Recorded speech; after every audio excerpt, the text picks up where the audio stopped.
What's up, you guys? Jeremy McGrath here. You are listening to MotoXpod Show.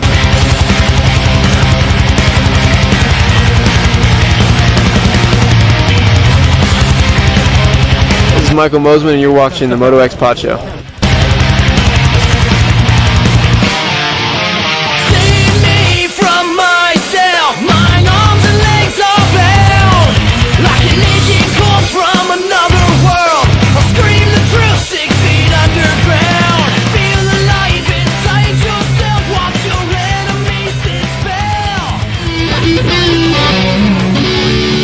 Welcome to the MotoXpod Show, starring Darkside, his co-host Scotty, sometimes TJ.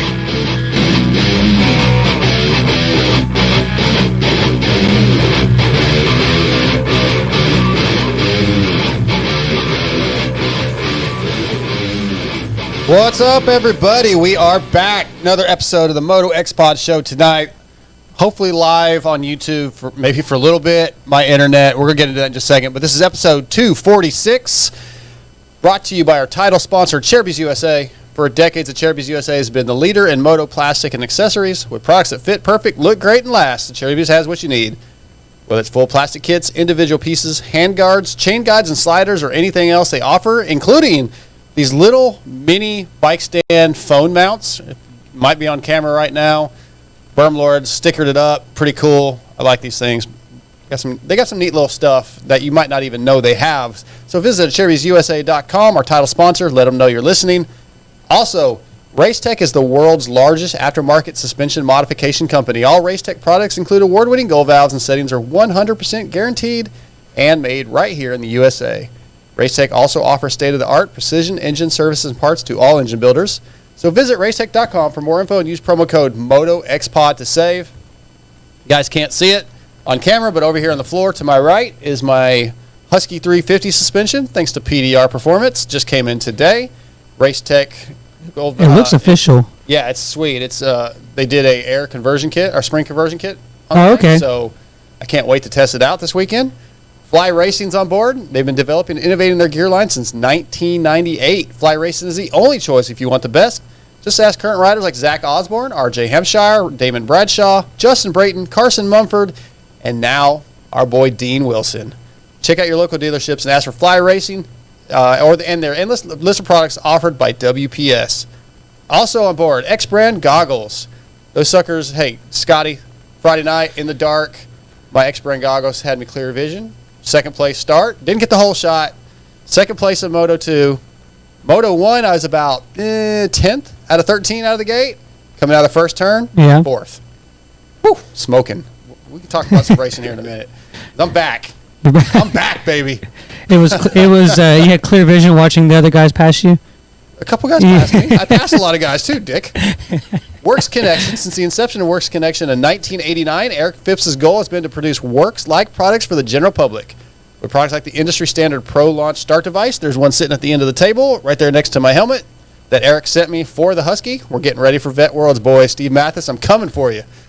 The Elite Clutch Perch, radiator braces, customized master cylinder covers, and much more. It's hard to imagine you not going to WorksConnection.com so you too can have what the pros use. Use that code MotoXPod20 to save at WorksConnection.com. Torque One Racing's on board. Our Jerky for your snacks. MotoXPod21 to save at Our Jerky. Get you some jerky. Football season's here. There's still some races coming up. World Supercross is coming up. You guys got to have some jerky. Berm Lords Graphics and Jersey ID. You want your jerseys to look as sweet as mine. The bikes to look as good as mine. Berm Lords. I'll hook you up. Graphics at BermLords.com. Shock Socks. Williams Motorworks. Extreme Colors. Blood Lubricants. Promo code MotoX at BloodLubricants.com. Power Band Racing, TruFusion Sports, and Grill Your Ass Off. All on board with the show tonight. We're going to get into the X-Brand Lucid Whole Shot conversation. Lots to talk about. Maybe not lots to talk about. There's a few things to talk about, Scotty. Good to see you back after, I don't know, how long you been gone? A month? Well, feels like? I've been 2 shows. I wouldn't say it a month. I'd say 2 shows. I feel like a month. I'm calling 2 shows. I'll call it 2 shows. You let us down. Yeah. Trust me. I was still doing the work for you guys, and Were you? I was editing the YouTube video and just had to sit there and listen while y'all just tore me apart. Talk trash on you? Yeah. Yeah, heaven forbid I go and do something like get engaged or. Yeah, congrats on that. But, thanks, man. I mean, you should have still been here. Keep talking because our audio. I should have done it on the show. I should have been proposed on the show. Should have done something else. I'm sorry, I'm adjusting with the audio because you're a little loud. Ask the YouTube guys if you're loud because it looks really loud. Yeah, congrats on that. Thank you. I did kind of tell you that. I think the show before the last show, I think I told you I wasn't sure if we were going to do it, so you decided we weren't going to do it and just weren't here. There's a couple giveaways on the last show. I picked a winner. We got actually a bunch of emails in for the Hellfire album. So I finally, the first time I announced it, we got like one. And I said something about we got a whole bunch more. And I picked Logan Nance. I drew for him. Drew his name out of the pot. So Logan Nance, I will email you, but I need your address to ship it to. And then for the Grill Your Ass Off, I just picked a couple. Jordan Nesbitt. Man, I hope I say this name right. Jezaniah Perez and Hunter Sykes. Y'all are going to get some Grill Your Ass Off sample packs. Hit us up on our email. Give me your shipping address so I get that stuff out. Tonight on the show, we've got Cameron Camera. He is Hunter Lawrence's mechanic. Visited with him at Motocross the Nations a couple of weeks ago, and we're working on some things with him and his Factory Husky 250 mechanic buddy. What are you doing over there, man? You're distracting me. Are we good? I mean, I'm chatting with you. Okay, just make sure we're good because we had some technical issues. No, I so was figuring it out. I got it. Anyway, Christian Ducharme is his buddy, but Cameron's going to come on the show. We're going to talk to him a little bit. We've never really had him on the show. Then we're going to have Christina Denney. She was team manager for Motocross the Nations Team USA. She's been around a long time. Motocross the Nations Team USA. Yeah, the winning team. She was a former team manager at the Cycle Trader Rock River team. She's great. She's going to come on. Julien Perrier, who owns Team PRMX. Julian's going to come on, talk about what he's got going on. I know Cade Clayson's on the team. Other than that, I don't know anything. So, yeah, like we were saying, the Racer X still says Justin Hill's on the team, which I don't think's the case. So. Well, I mean, it's still 2022. He was on the team in 2022. Yeah, fair enough. So that's fair. They haven't changed it. They haven't updated it yet. And then Michael Lindsay, my boss, is going to come on, and we're going to talk about the press conference today, the Super Motocross press conference, and we're going to talk a little bit about some drama with Colt Nichols that went on this week. See what the latest is on that. So Michael's going to jump on. He was at the LA Coliseum, Memorial Coliseum today for the press conference. So did you listen to anything? You have any idea what's going on? No, I don't. Why would you, Scotty? Why the hell would you? Because I spent my spare time today looking for this. Looking for this? What were you looking for? Oh my God. You're back, man. What were you looking for? Oh my God. What would I ever leave this for? Why would I miss a show? Okay, so a few of the highlights from the Super Motocross press conference. It's first time in history there will be a playoff format in our sport. That's kind of cool. Yeah. A little bit of playoffs. We've talked about that for years. We've talked about like a chase, that kind of thing. We're going to get one. We're going to see how it works. The top 20 riders in the combined Supercross and Motocross points will automatically be seeded into the playoffs. Any rider that wins a Supercross main or overall in outdoors automatically is seeded. Okay. You can, if you also guys that are in the top, I think it was top 20. Again, we're gonna have to get Michael on here. In points, they get into the playoffs, right? So, but there might be a rider. Let's say somehow Alex Ray wins a main event in Supercross. Let's say he wins but he's not going to be in the top 20 in points. Right. He still has a chance to get in because of that win. There's a LCQ. I think I may have some of this off. There's a LCQ at the end of the series that can get you into the playoffs. Michael will have a lot more details. It's going to be interesting. It's going to be something different. Dave Prater came on and said that there's an additional 5.5 million on the line. Oh, wow. In Supercross. And a 450 rider that wins the championship is going to win $1 million, basically. 250 is $500,000. Like I said, there's some changes going on. The purse is increased by 1.1 million overall. Okay. I think is what it is. But anyway, we're getting Michael on. That's in addition to what they would already make for winning the Supercross championship? I think they just added a 1.1 million to the total purse. Oh, okay. That'd be spread out.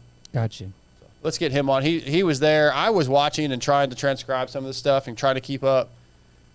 Mm-hmm. Didn't go so well. Like I'm typing, I'm having the backup, so I may have missed some things. You know. Okay. What do you think about Super Motocross, though? What do you think about these guys racing into October? The idea is great. The name's horrible. I don't dig the name. We've already talked about that. To me, it sounds like the movie Winners Take All, like if there was a Winners Take All 2, like we made it to Super Motocross or coming soon on PlayStation, Super Motocross. Yeah. You know, it's not a great name. But I mean, what else are you gonna call it? That's exactly what Sean Brennan said to me at Motocross the Nations. I gotta take my old man glasses off. I can't see when I'm reading, but can't see you when they're on. Don't be puking in the bucket over there. Yeah, right. I'm gonna get a little bit. What's the word? Motion sickness. Yeah, motion sickness. That'll work. My equilibrium was off.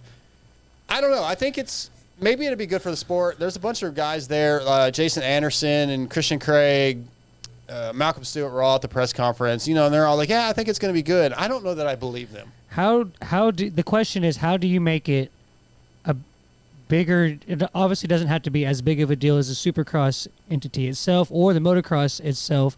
But how do you make it bigger than something like the straight rhythm or something like that? Like, how do you make? I think it's gonna be bigger than that. I know, but how do you make the riders feel like it's important enough? Because there's a lot more money on the line. Well, yeah, but you said it was spread out over the whole thing, so I mean, there's in the World Championship. Okay, let me scan this. This is great radio here.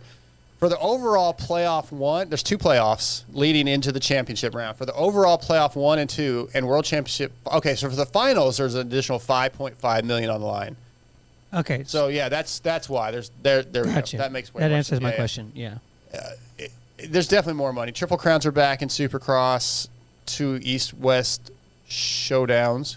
Yeah. Trying to remember which one we're supposed to say. Can't say shootouts anymore. You know, you can look at it as the side of, oh, well, it takes away from them getting ready for next year, or these guys don't have a break now, or all those arguments. But at the same time, they're going to be learning more while they do those, and it kind of lets them maybe test the new bikes in a way in a race setting. That's the thing. They're going to have new bikes in the middle of the season almost. The new bikes come out, and now we're going to still be in the same series. Yeah, but it gives an opportunity to test them out, or I don't know. It's going to be. There's going to be some things that are interesting. Contracts run out.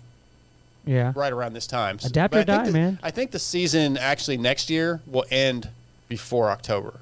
Still, I think it ends in September. Okay. So that way the contract thing won't be an issue. But it's still just changes what we're used to. And I do feel bad. Jason Anderson's he said before he got done talking, I think the last thing he said was, what else do we have to do on our weekends off other than race? It was sort of sarcastic, but he was trying to be team player. But the guys have to have some time to go on vacation. If you pay any attention to social media, I don't know how many racers just got married in the last week. Yeah, they're all not, or their wives are knocked up. Everything is happening now. This is the only time they got 2 or 3 weeks. Well, that's it. That's a decision they have to make. Chase Sexton left Motocross the Nations and went back to California to test. Yeah, he doesn't get a time off. It sucks to me. I mean, for me, okay, the fan side, the media side is great. Right, when we're racing if we have races every weekend, that's awesome. Yeah, but it's not good for those guys, in my opinion. Well, your guys like Tomac and Anderson and Roxon and all those guys. Who I know Roxon's a big question mark right now, but all those guys, a lot of them are being Supercross only this next year, anyways. There's a few, not a lot. There's a couple of them, so that gives them the break. A guy like Anderson, he's made a statement that as long as he's having fun, he'll do whatever. He'll race as long as he wants, as long as he's having fun. So as long as it's a fun thing for him, then it's not going to really bother him as much. And then you have your guys like Chase, and then Hunter's coming up. All those guys are still hungry and looking for any and every opportunity to prove themselves. And I think this gives them another way to do that. I think Chase would be the odds long. I don't know how you say that phrase. The odds on favorite to be the guy that's probably most consistent out of both championships combined, since he's the main guy doing both of them. Yeah. So I think for guys like that, it gives more proving ground. I don't think they would be mad at the opportunity. And if you want to take a break off, don't do it. I don't know that you can't do it. If you're contracted, you have to. A lot of these guys are going to be contracted to do it. A lot of these guys don't have the option to say, I'm going to go Supercross only. Right. No, that's fair. I don't know. I think there's a million ways to look at it. But we'll talk more about it with Michael Lindsay. We're a few minutes away from getting Cameron Camera on. I thought he was joking when he told me his last name was Cameron. I was like, Cameron Camera. I was like, yeah. I knew there was a guy that was my store manager at Lowe's 10 years ago, and his name was Tyler, and we were in the Tyler location. His parents named his first name the same as his last name. Tyler. He's going to be in Fox, which I think he's been wanting to do for a long time, so that's cool for him. I think he sounds like he's really happy. I don't know. I haven't talked to him one-on-one. I just texted with him a little bit. But I think he's in a good place. He's really excited to go full-time 450. Hopefully he's – I'd like to see him challenge for podiums. I'm not sure he will often yet. I would definitely say his ceiling's winning. Really? For Colt? Yeah, he can. I think he No, could. Christian. Oh, I think you said Colt. I think we're talking about Colt. No, we Colt, changed. Colt. No, yeah, I said Christian went to Rockstar Husky and the Fox deal. My bad. I was. Oh, boy. Me and my girlfriend had the same argument About you listening? Well, me and my fiance, yeah, because I get something else is going on, and then like I can't. Yeah, I'm like, oh wait, I'm supposed to be listening to this, but my bad. Yeah. And then Matthew LeBlanc, not at Star anymore, was out at Swan, took a real job, been working a real job for a few days. Yeah. Probably not going to race outdoor or professionally next year. That's crazy. He was 1 year pro. He was such a hot prospect too. Yeah, we talked about that. I did a little interview with him and it put it up on Vital, and a lot of people checked it out. But yeah, he just seemed like he needed to step away. It seemed like there was some mental health, not mental. I don't know if mental health's the right word, but he seemed a little depressed. Like he's got to figure life out. Things just didn't go how he expected. Did he get a couple grand this weekend at Swan? No, he didn't ride well at all. I think he was like 10th or 11th. Oh, wow. Yeah, he was on a stock Honda and just kind of trying to have fun. And he was throwing big whips, but not really competitive at all. Crazy. Yeah, it's crazy how 1 year. Because I remember I saw him that pro challenge. I don't know if it was last year or the year, but I think it was the year before that. It was when he had it was like one of his first big bike races. He was on that Star Yamaha. He had just gotten it. And he came and smoked everybody in the 250 class. Yeah. And then now that's crazy. It's just a weird, it really shows how the mental side can get to you, get to you, right? Like he didn't seem like he was super happy. He's trying to find happiness, and he felt like he needs to step away from it. I know he got an offer to go to World Supercross literally this last week, like Friday or Saturday, and I guess he doesn't want it. Yeah. Or maybe it wasn't a good deal. I don't know, but yeah, he didn't. When you look back, he's not the first. It's a long list of guys that you're just like, you hear the name. Like, I was watching somebody did a throwback video, and it had PJ Larson in it. I was like, dude, that guy was so huge. And then, like, you never heard anything from him. Like, there's a long list of those guys like that, unfortunately. Let's take a commercial break. We'll be back with Cameron Camera.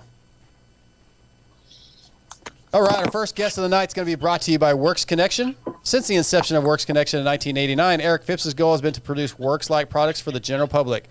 With the industry standard Pro Launch Start device, the Elite Clutch Perch and radiator braces, customized master cylinder covers, and much more, it's hard to imagine you not going to WorksConnection.com so you too can have what the pros use. Use promo code MotoXPod20 to save at WorksConnection.com. Tonight, Works Connection brings us Cameron Camera. What's up, dude? What's happening? Not a lot, man. Hey, do you have earbuds in or something Bluetooth going? No, we're just straight to the speakerphone on my iPhone here. Okay, it's the speakerphone. It's looping back through. Is that working? Yeah, it's just looping back through when you have it on speaker. Hold on, let me. Yep. Is that better? That is better. All right, now we're regular. We're just holding the phone. All right, Cameron. So you are the mechanic for Hunter Lawrence over at Factory Honda. But before we get into some of that stuff, I want to get a little bit of your background, man. How'd you get in the industry? Did you go to? Are you an MMI guy, or how'd you get into it?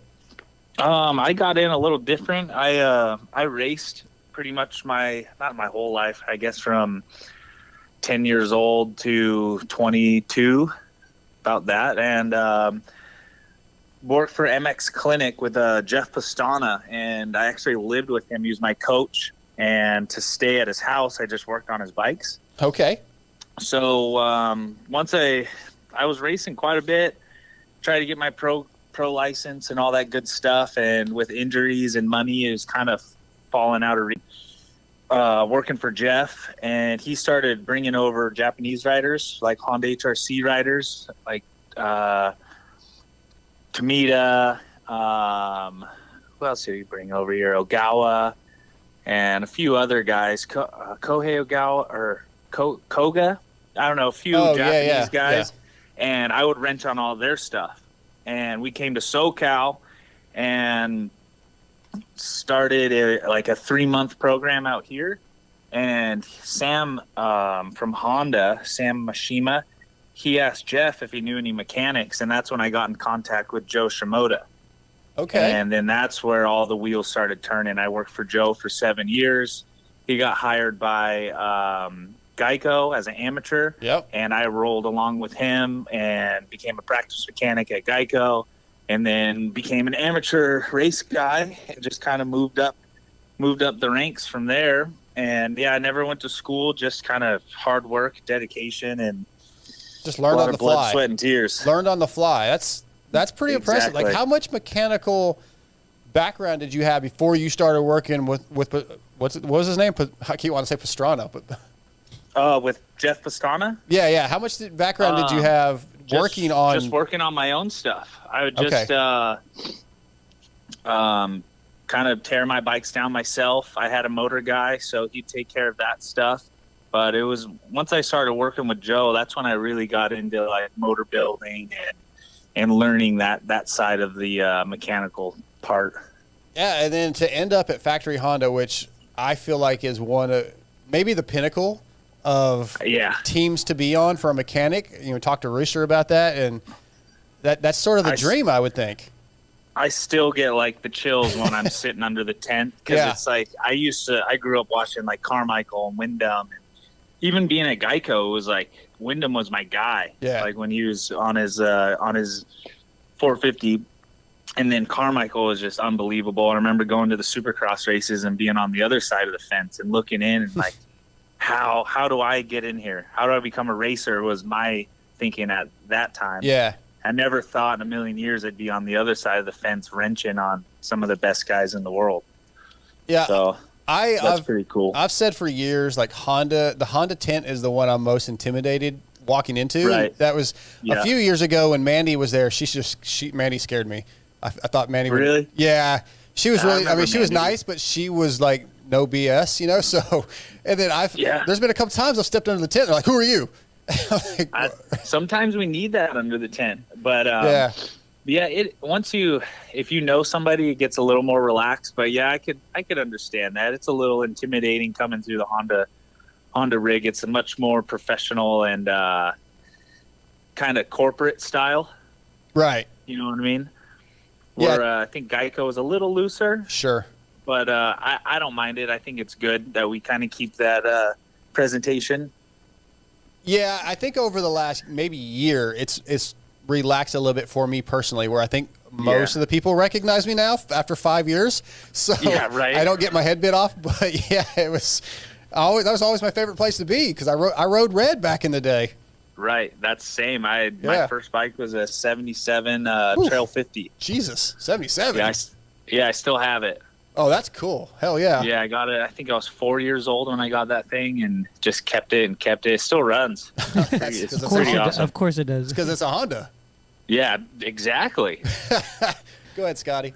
Yeah, so I've got your picture up here.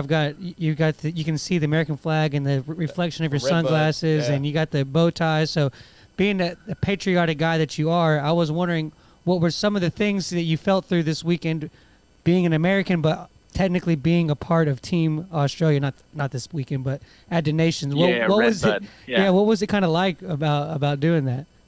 Well, I got asked. Well, I'd have Australians come up to me and be like, I'd say one word and they're like, "You're not Australian." I'm like, no, I'm American. Like, oh, okay, that makes more sense. But it was, I mean, yeah, we obviously root for America, but we're mainly there to support our boys, and that's Jet Lawrence and Hunter Lawrence, and we got to do what we got to do. I mean, it wasn't any different than going to a national with AMA. You know what I mean? We're there to support our guys and win some motos. I got you. I talked to Christian, your teammate's mechanic, and I was trying to get you to do that interview too, but you were tied up. And that was one of the questions I asked. And I asked a couple guys like Alex, which is Dylan Ferrandis' mechanic, kind of talked to him about that. And it's an unusual feeling, I would think, because you want your guys to do well, but you also want Team USA to win. So it's like a really weird position to be in. And I feel like for like Alex's position and like Matty G with Shimoda, when you're introduced into like a language barrier, that's when things can get also like a little more different. Like, Sure. you don't feel as at home. You know what I mean? Where we're the Australia team, we're speaking English, so we're still like on the same page and whatever. But yeah, it is different. Like, even when USA won, like, yeah, it was awesome, but deep down, I still want like our guys to win. You know what I mean? Yeah, of course. Yeah. I mean, how can you not? And I'm sure it's like a double-edged sword. Like, hell yeah, USA and Team Honda, because we're obviously the same team, but we're going for different countries. Yeah, and I'm sure that Jet and Hunter understand, but they probably knowing those guys, I bet they gave you a bunch of shit. Oh yeah, but we stayed tried and true to the Australian colors. We were bright yellow and green. Right. Oh, they were all weekend. Yes, they were. And they fought. They put on a good ride. It was cool to see them do that for sure. Yeah. For Jet was phenomenal. Hunter had a great first moto. He just a couple tip overs in that second mud moto, and that kind of ruined us.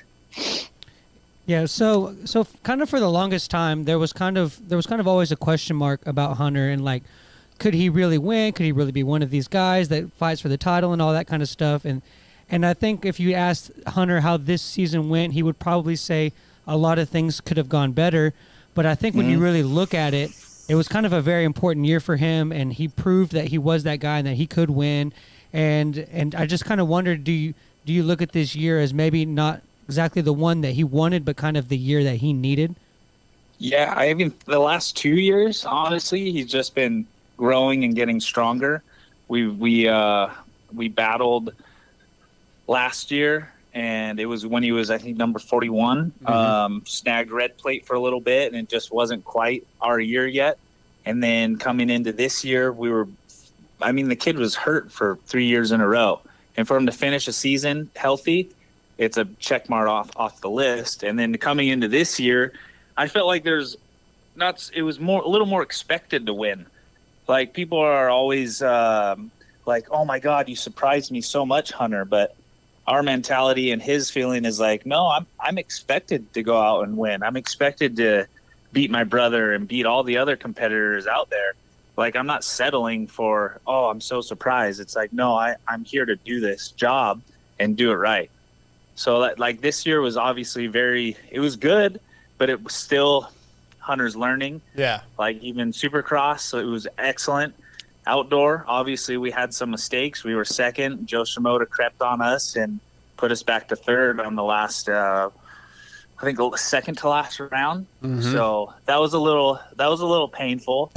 But like I said, the kid's learning. He's healthy.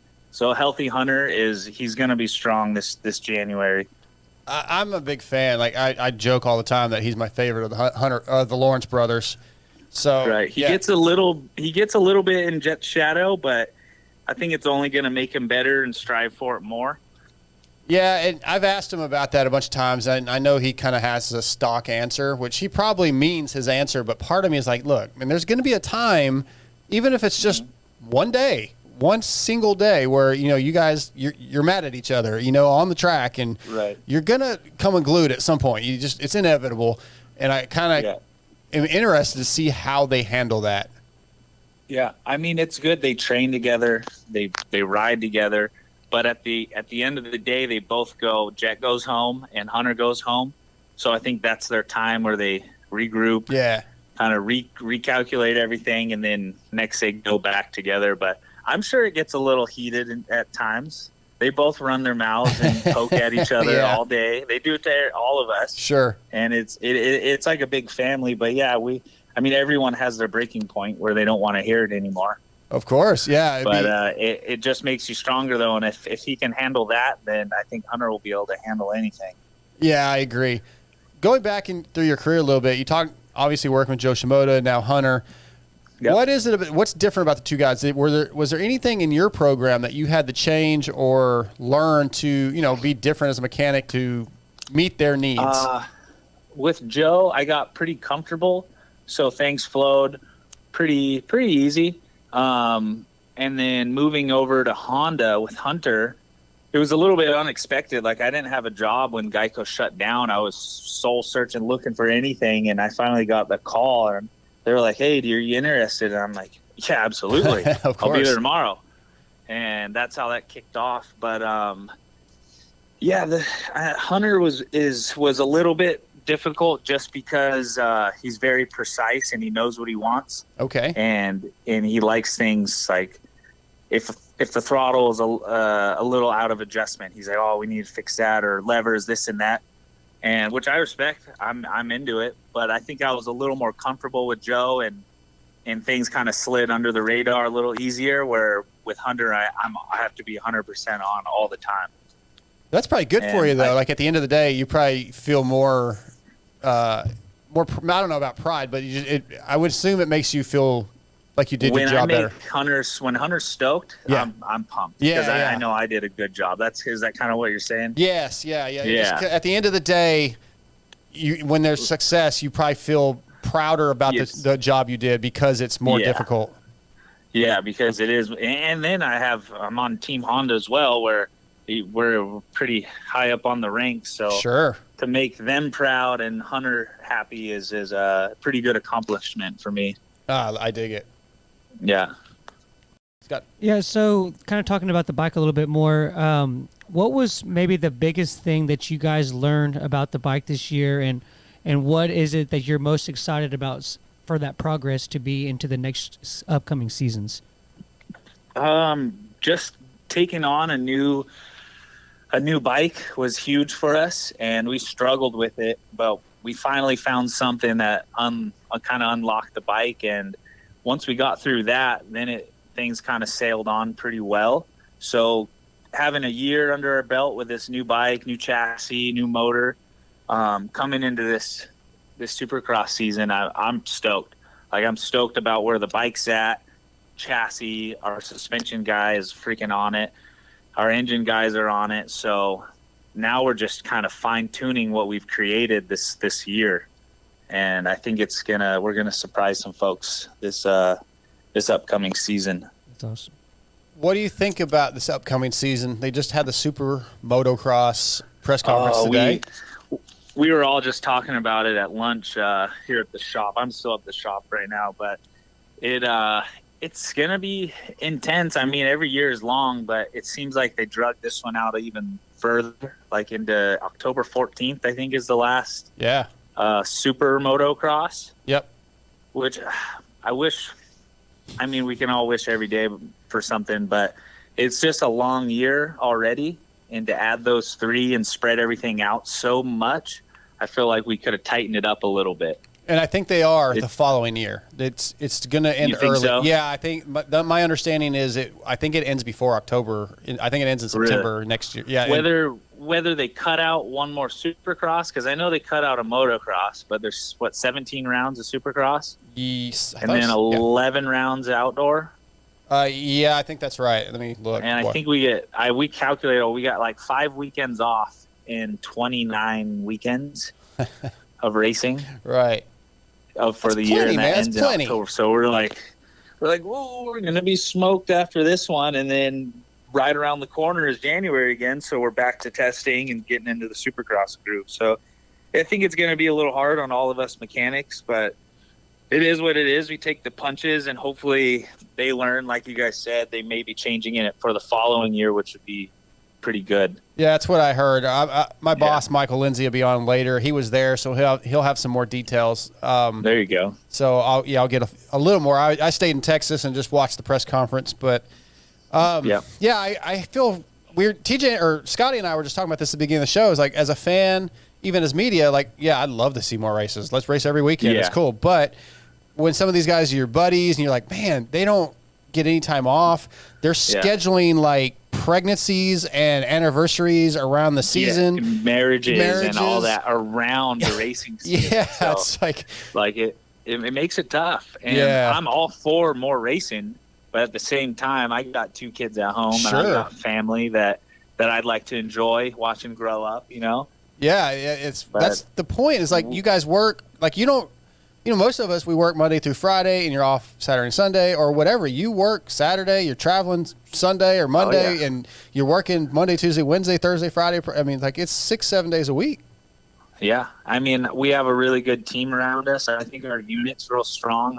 Us mechanics all get along. That's good. Our management's good, and they they do cut us break. Like if we're like, hey, my work's done, I think I'm going to stay home for a couple days. It's a A-okay. Okay. Unless there's pressing work to do, it's really nice about Honda and Lars being in management and whatnot. Even with Kehoe, like they were really respectful of the mechanics because they've all done it. Kehoe's a racer. Lars has gone up the ranks as a racer and mechanic, so they get it. I mean, they're not new to this, so we need time to ourselves, or we start to come unwound, start losing it a little bit.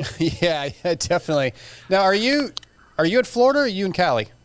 I'm in Cali. Okay. So we're all based out of like that's what I thought. Kind of Temecula area. Yeah.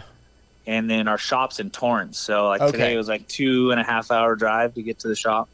Yeah, that's what I thought. But you had made a comment earlier about the boys giving each other shit all the time. I was wondering if you were also doing practice stuff. So No, Dazzy's taking care of most of that. That's their father, and we'll go out there for a week at a time when we go test and stuff, and then they'll come out here. But during the weekend, that's when we hear most of the bickering and poking and talking shit and all that good stuff. Yeah, that's awesome. So I could only imagine during the week, it's got to be even more. Well, I hope I get to see a little bit of it. In a couple weeks, Yeah. I'm going to Tampa for a concert, and I'm going to try to swing by the 83 compound. You'll love it. Yeah, the place is awesome. Yeah, Mert said I should be able to make it work. So hopefully I'll get to enjoy some of that. And I actually invited Hunter to go. I got an extra ticket for Iron Maiden. So.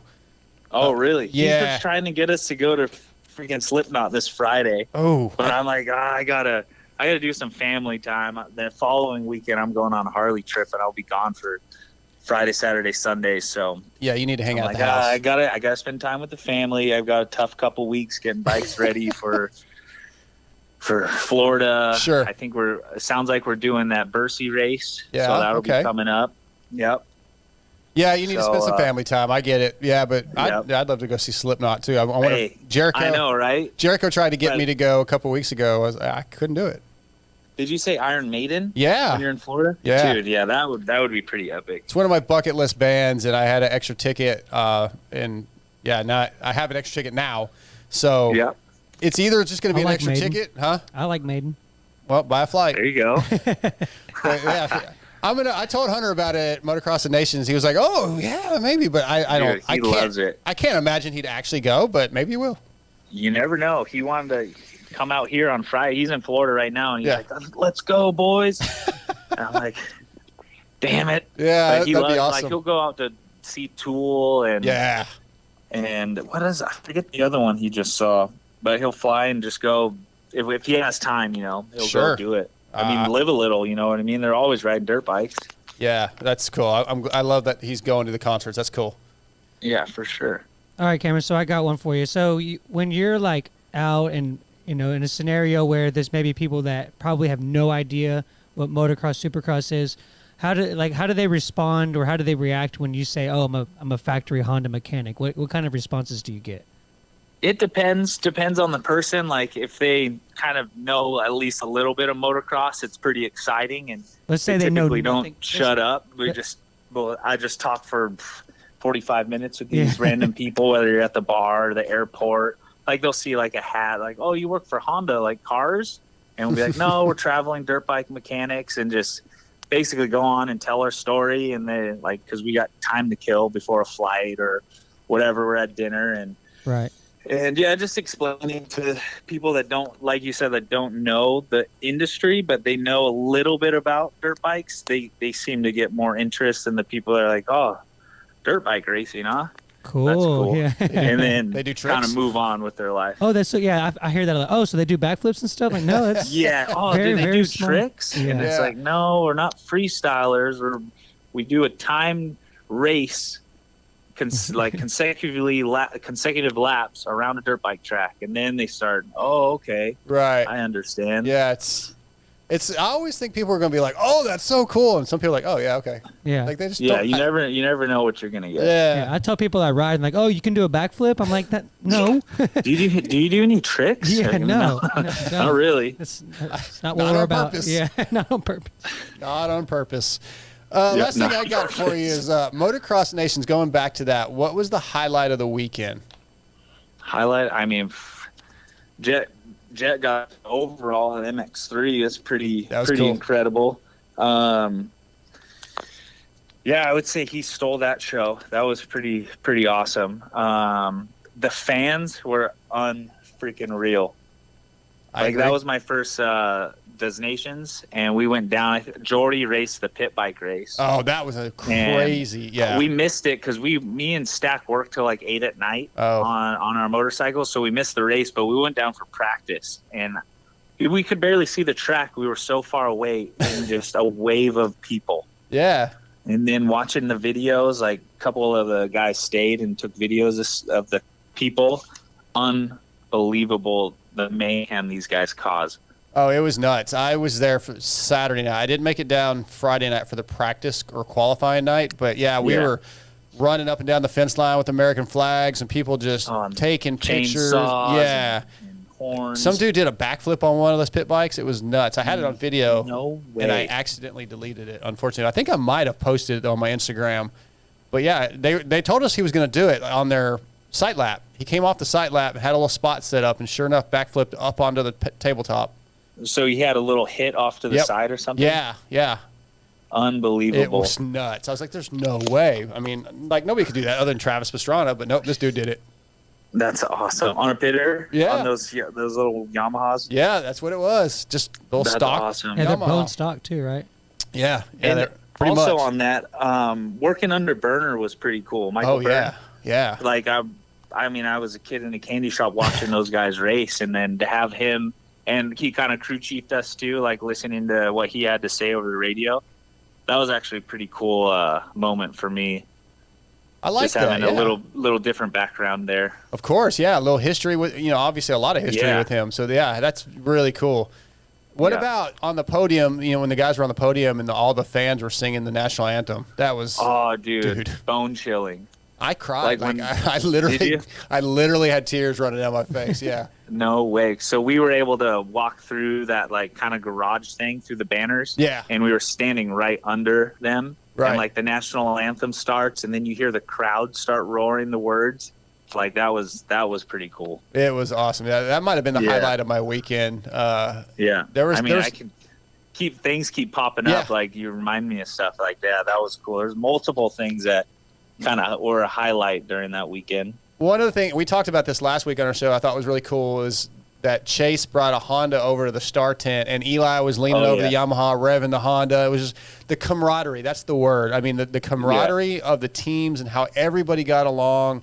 And and they were battling each other all summer. Yeah, and then for them to be able to come together and enjoy each other and just like party basically after the race is pretty cool to see. It was amazing. Like even Justin Cooper, like he's a little quiet. Yeah, and like he was getting after it too. I always tell everybody that's not how he really is. Like he's just kind of awkward when he doesn't know people or in interviews, but when you talk to him off the record, the guy's funny and he wants to have more personality, and I think he's just awkward when it comes to interviews. So I feel like that even Eli, right? Eli's awkward normally, and they were just were allowed to be human. Sure. You never know, like there's never any drama on Eli. There's nothing said, but then when you see him bouncing around with his goggles on, revving bikes, and like I think he had American flag maybe over the back of him. I don't know, but he was just bouncing around like a goofball, and that was awesome to see. It was so cool. He was ripping tear-offs. Oh, dude, that killed me. I was crying. Ripping tear-offs, dude. I was there for that whole thing. I was there probably for an hour and a half while they drank out of the Chamberlain Cup and drank out of the boot, and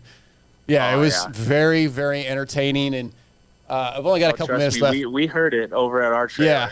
So I think I told the story last week, but when I was walking out, like Gilly called me over, and Gilly and I have gotten to be buddies, and he had his arm around Eli, and I was about to leave, and he said, come here, Dark Side. And he said, Eli, this is Dark Side. And he's like, yeah, I know. He goes, look at his tattoos, because I have Star Wars tattoos, right? And he pointed at Eli pointed at my Darth Maul tattoo and said, Sith Lord. And I was like, whoa, what? How do you know? He knew it was up? Yeah.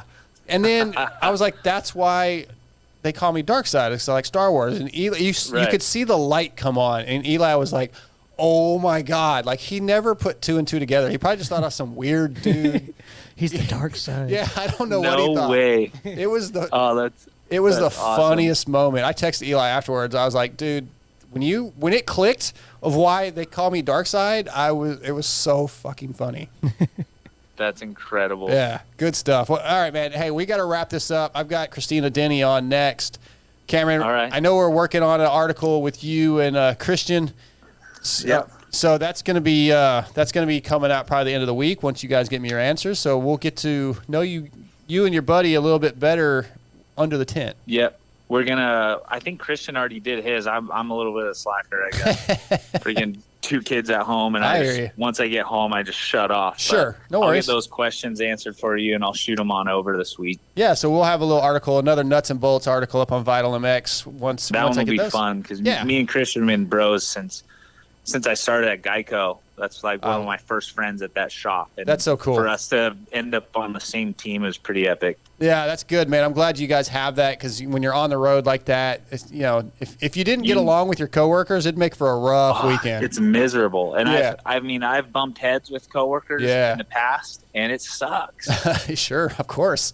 You try to squash it, but you always have that little bit of frustration with Yep. someone that you argue with. It lingers. It does, for sure. Heck yeah.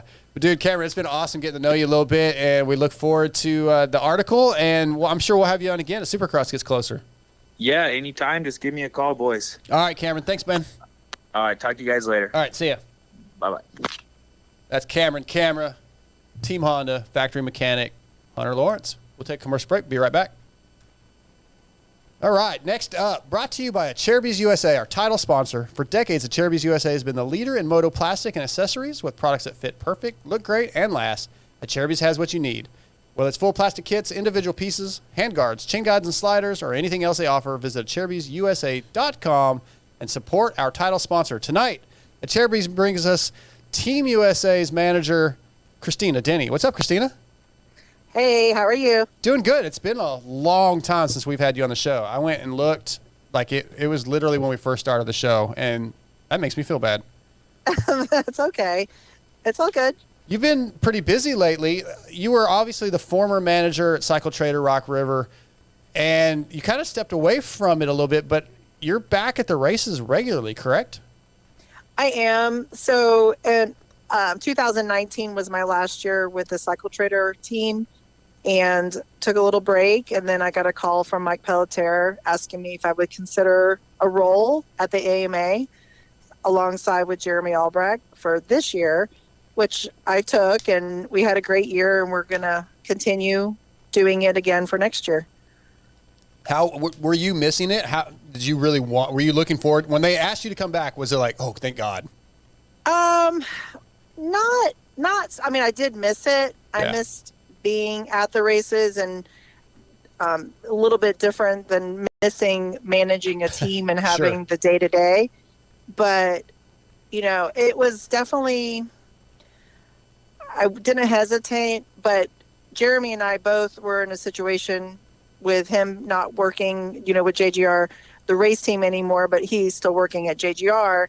He and I both were in a situation that we had our weekends free, and for him, it was a very long time. Yeah. And he, when Pelletier offered him this position, because I had recommended Jeremy, because Okay. they first came to me and I said, no, I can't do 17 races. I never did that before. I can't do it now. And I said, why don't you call Jeremy? And Jeremy was like, I'm really liking being home. I don't want to do them all. So it worked out that we both agreed to split it. And it really did. It worked out really good for both of us. We had our time at the races, but we still were able to enjoy being home and having some family time. Perfect. Yeah. How did you like that role? Like making some of those decisions and maybe sometimes having to be the bad guy. How was that? It was tough. It's tough, and it's definitely a learning process. And seeing what the AMA and Feld do behind the scenes that we just don't see is really remarkable. And the amount of people and the logistics that take to put an event on like that was really cool. But, I really was worried, and I had some situations, and I learned from them and how to do it a little bit differently, maybe in the future. But, I think it was just well needed. The AMA and the paddock really didn't have a good liaison in between the two. Right. Jeremy and I really fit that, I believe. And after AMA speaking to the team managers and different people, the key people, everybody liked it. And so I think we did something right. It's definitely a learning process, but it's bringing back the connection, or maybe it was never there, but bringing the connection between the riders, the managers, the mechanics, like everybody in that paddock is an AMA member. But being able to go to the AMA and having a voice or having someone to listen, at least say, you know what, let me bring this to the people that need to be heard. And that's what we did. Yeah, I think that's been missing for a long time. It's something that I've definitely heard Mathis talk about it, and something that was needed. You've heard riders talk about it. There's always been a disconnect, it seems like. And yeah, I know I've heard a lot of people speak very highly of J-Bone and his role, because he raced, he was a mechanic, he obviously understood a lot of sides of it. So I think what the AMA was doing, finally, it was a positive. Like there's a lot of negativity that gets shined on the AMA. And Jeremy said at one of the interviews that, like, I have more respect for them now that I see all these things that I didn't realize before were taking place. Exactly. And Jeremy, we're really like-minded, and all the years that I was managing, if I had questions or whatever, he would probably be the first person I'd call, because he's just honest, and he gave me good advice, and I think we're just like-minded in a lot of ways. But his experience, like you mentioned, him being a mechanic and being in the industry for as long as he has been, and I really looked up to him, and I think we're very similar. So we don't have just the two opposites in this role sharing it, because it truly is. Some of the races we're both there, but when that happens, he really is the one of three people that make decisions on what the penalty or what the situation might be. It's a 3-person panel, so it's never just one person. And unfortunately, Jeremy just gets a lot of crap, especially on social media, where people don't know. They don't know. Like, he was getting stuff when I was at the race. Oh, wow. Working in that role. And he's a very, popular guy, and people just like to blame somebody. So unfortunately, he got the raw end of the stick on a lot of situations. But I think, people are understanding a little bit more now that it's definitely a 3-person panel, where maybe in the past it was one person making a decision, and maybe it wasn't fair, or it just wasn't brought the right way. And we're changing that. And Mike Pelletier, with his lead, it's really been a good effort, and he's trying to do exactly what we're trying to fulfill for him. And all around the atmosphere around the truck, I was really concerned about how it was going to be, but everybody, I think, has a lot of respect for everybody there working, and down to Scotty, the truck driver. Having a team and having maybe 10 to 12 people to kind of pick up after, where you got Scotty and he's got 30 to 50 people in and out that truck all day, and just really kind of seeing all the efforts that they all put in. There is a very different kind of, if anybody had an opportunity to kind of just follow one person in the day, you'd be surprised. Yeah, I'm glad to hear that, because again, there's a lot of moments where I get frustrated with the AMA. The outdoors this year with Dylan Ferrandis and Justin Barsha, that was a big one. There wasn't footage, but they DQ'd Barsha, and we're all like, how do you DQ somebody and there's no footage? But you have to hope they're doing their job properly. And I guess the official was there and saw it, but when you're not there and you don't really know all the details, and the AMA, maybe they're not releasing all the information, you get a little frustrated with the organization. So to hear from somebody like you who's working with them, it's good to hear a different side of it. Well, and a lot of people don't know this, and I know I didn't know this until later on working, that, for instance, outdoors, the AMA is not the governing body, so to speak, at the race. It's MX Sports, and they work together. Mike Pelletier was actually there at that race, but it wasn't all on him for that particular situation. so it's a little different because, at Supercross, you see AMA officials like myself or Jeremy or Thule wearing AMA apparel, and it does have the brand with Supercross. But for outdoors, you don't have those AMA officials like we are in that role. And going forward into next year, that's going to change. There'll be an AMA semi at the outdoor races along with MX Sports working together. And I think it's going to really help in a lot of things that way. So it's definitely more consistent between the two, Supercross and outdoors. It's going to be more familiar faces. And so it's going to be a little bit different and definitely for the better. That's good to hear. Yeah, it's going to be cool. So that means Jeremy and I are figuring out how we're going to rock, paper, scissors, what races we're going to. Yeah, Redbud's going to be a big one, right? You're going to fight over that one. Yeah. Millville's going to be one to fight over. Oh, yeah. There's a lot of good races, and obviously the schedule's out. Yeah.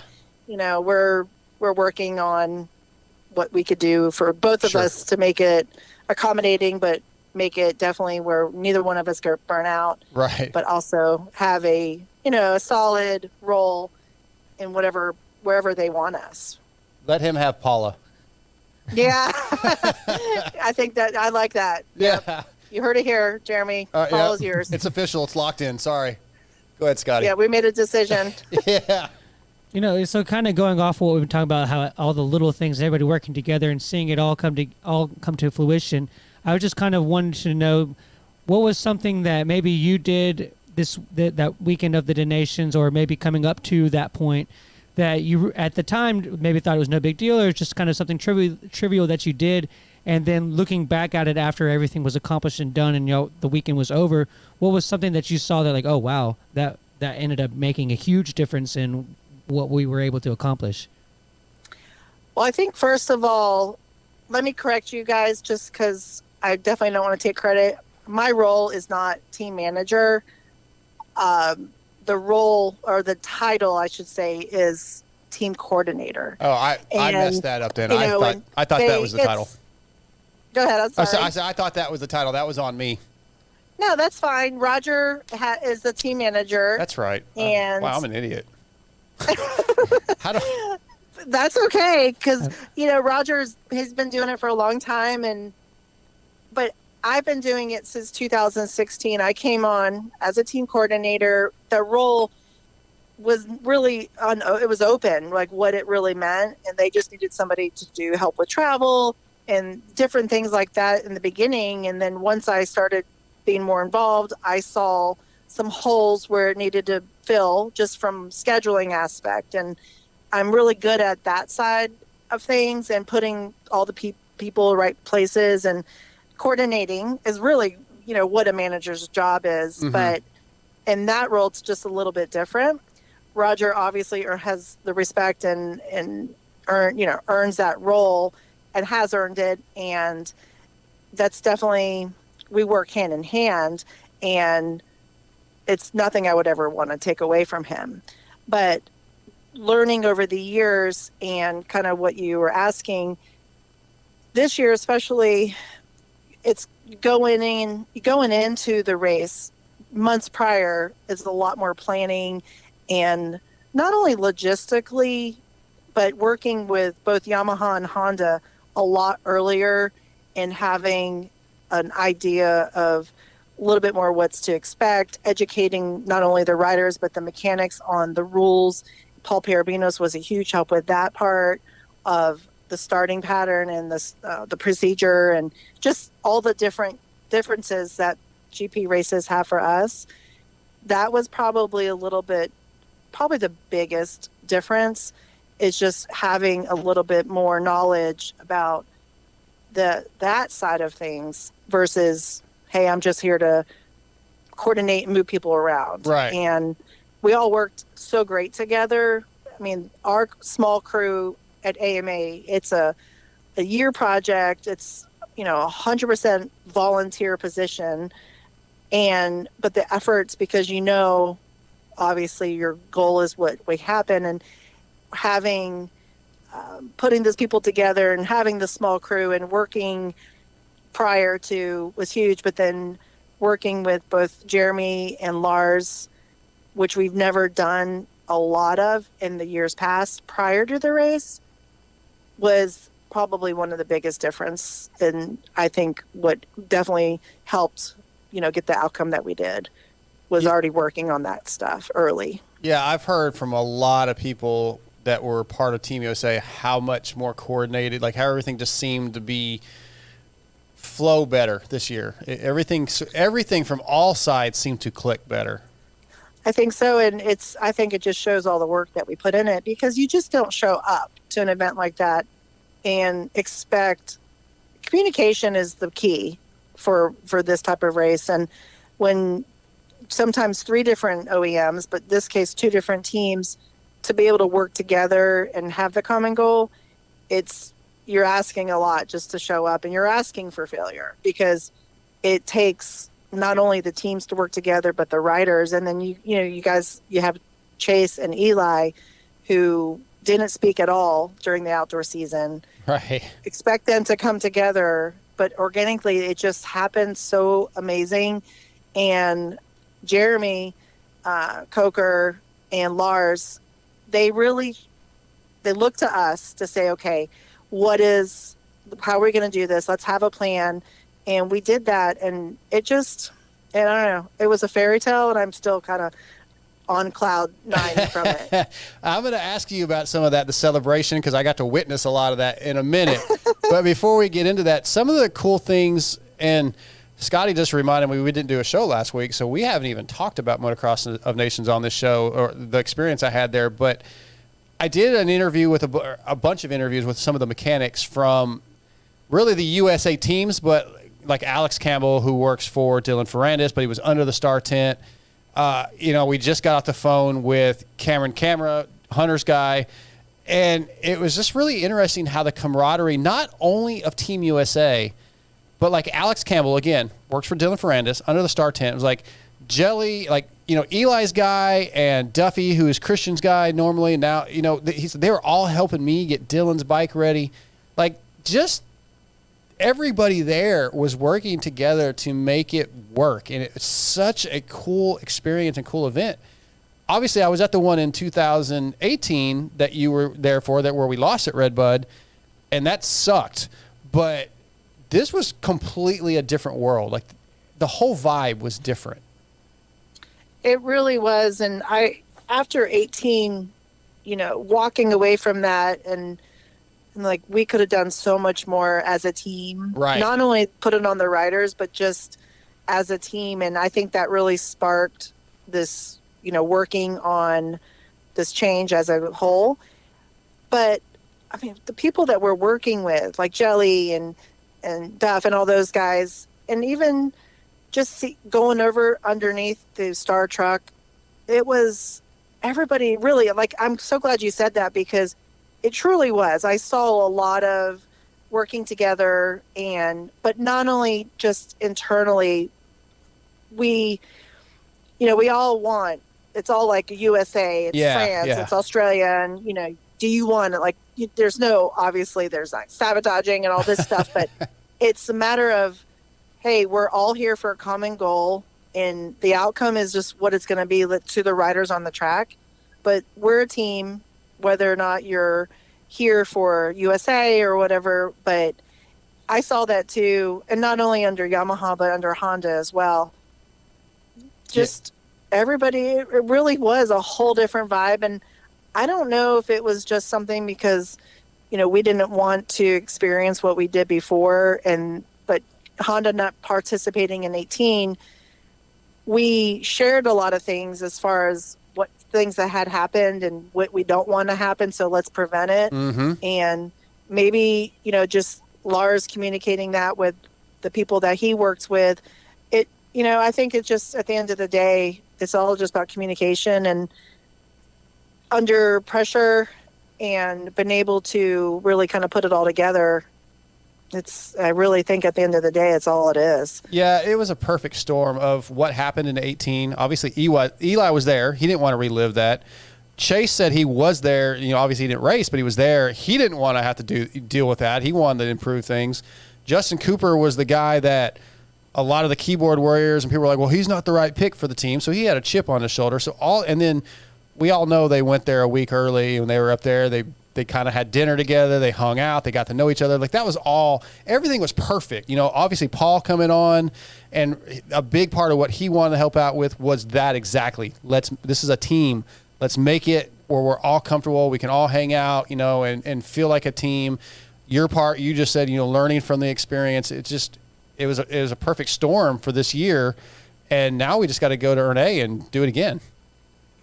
Yeah, and like you said, going up there the week before, I went along with my husband and Brian McDonald, two key people that really helped with the film and data acquisition and working behind the scenes to really help the teams find things that they just can't see. They're so busy, they're not watching the track all day.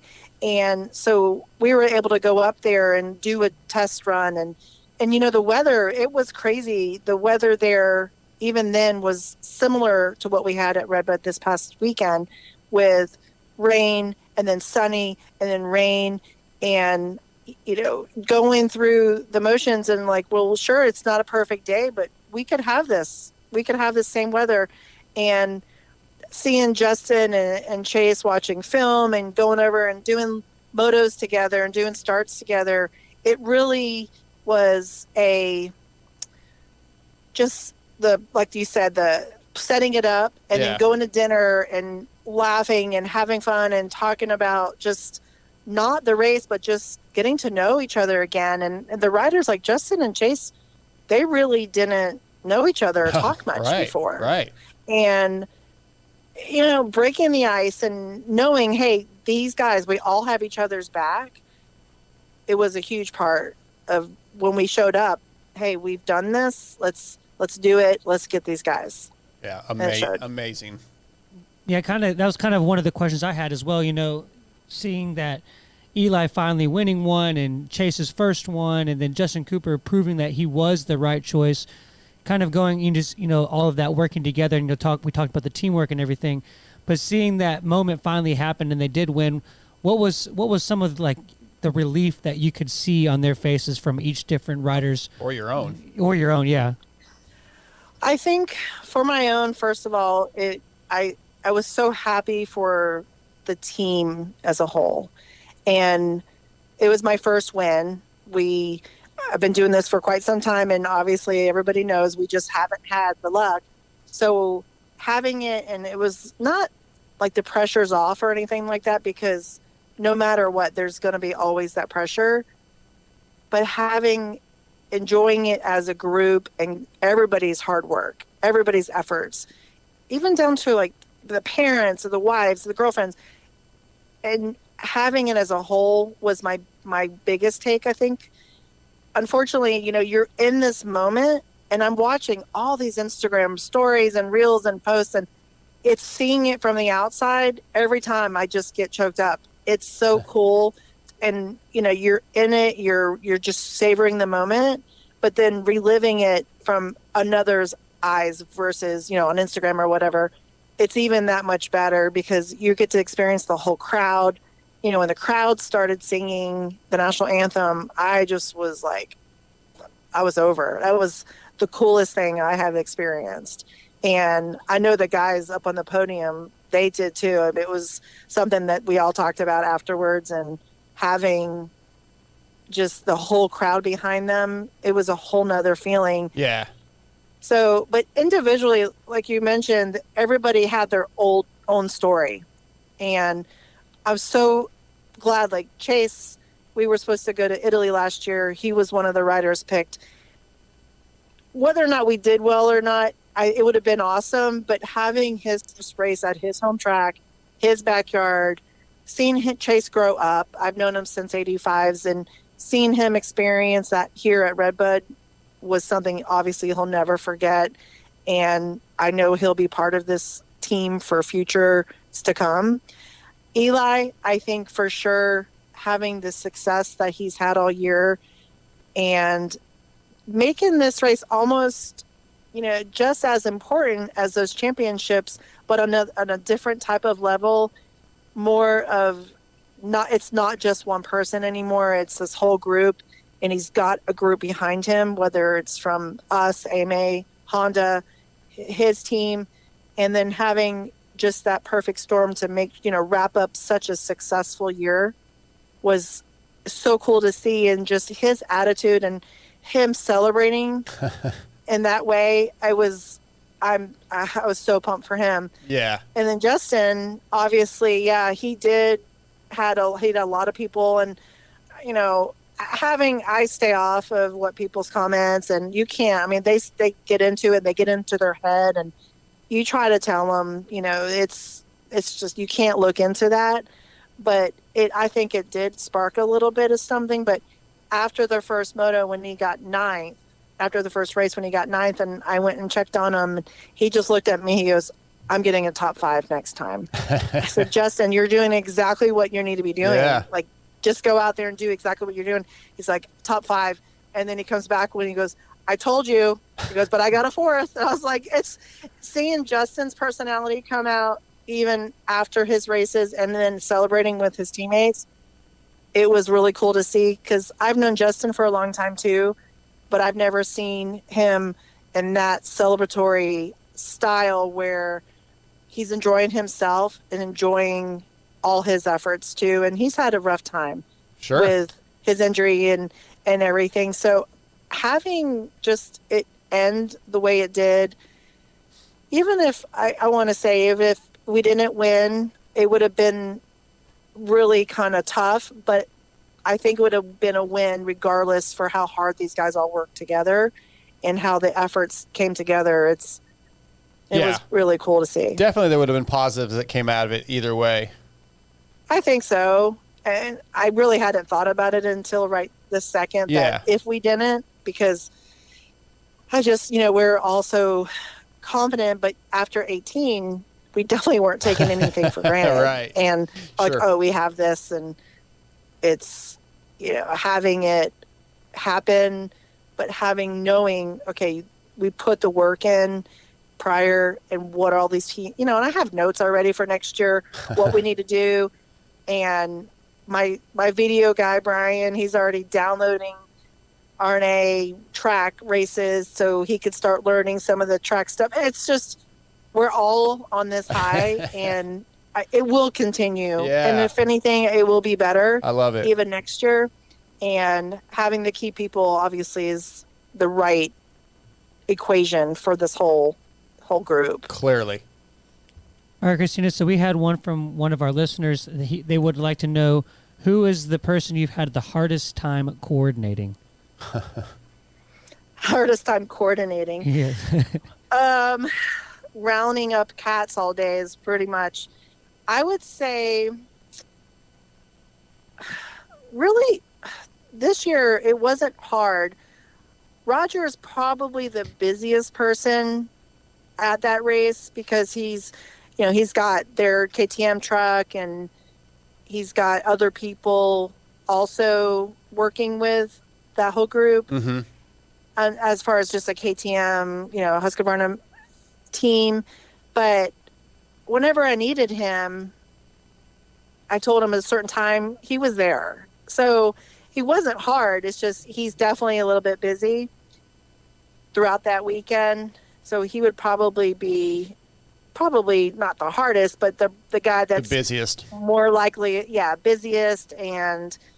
But he walked up to me. He's like, "What next, boss?"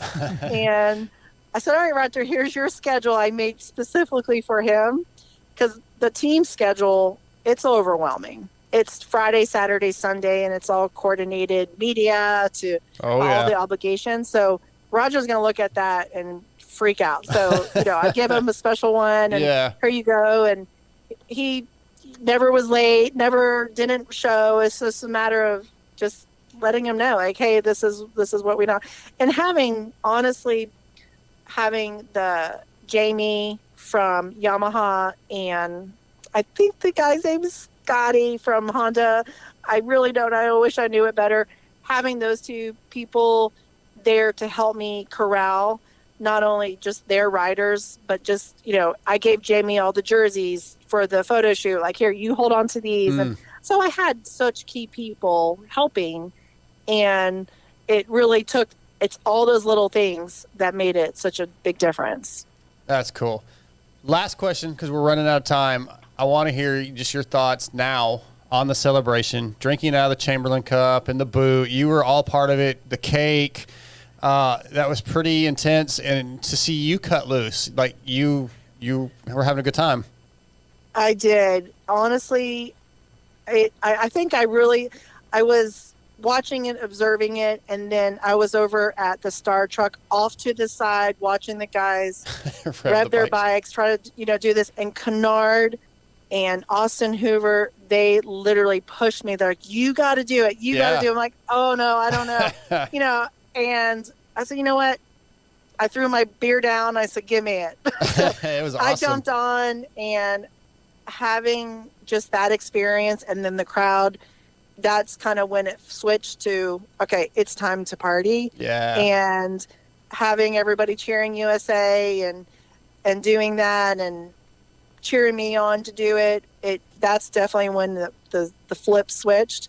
And then going over to Alpine Stars, all three guys were there.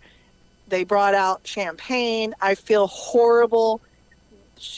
Chase was popping the bottles. The champagne is hitting the bottom of the awning underneath. And I mean, it was exploded everywhere. Oh, and yeah. They're just back there watching, like having a great time. And I'm talking to them. I'm like, I'm so sorry. We'll stay to clean up. She's like, no, ma'am, this is what it's for.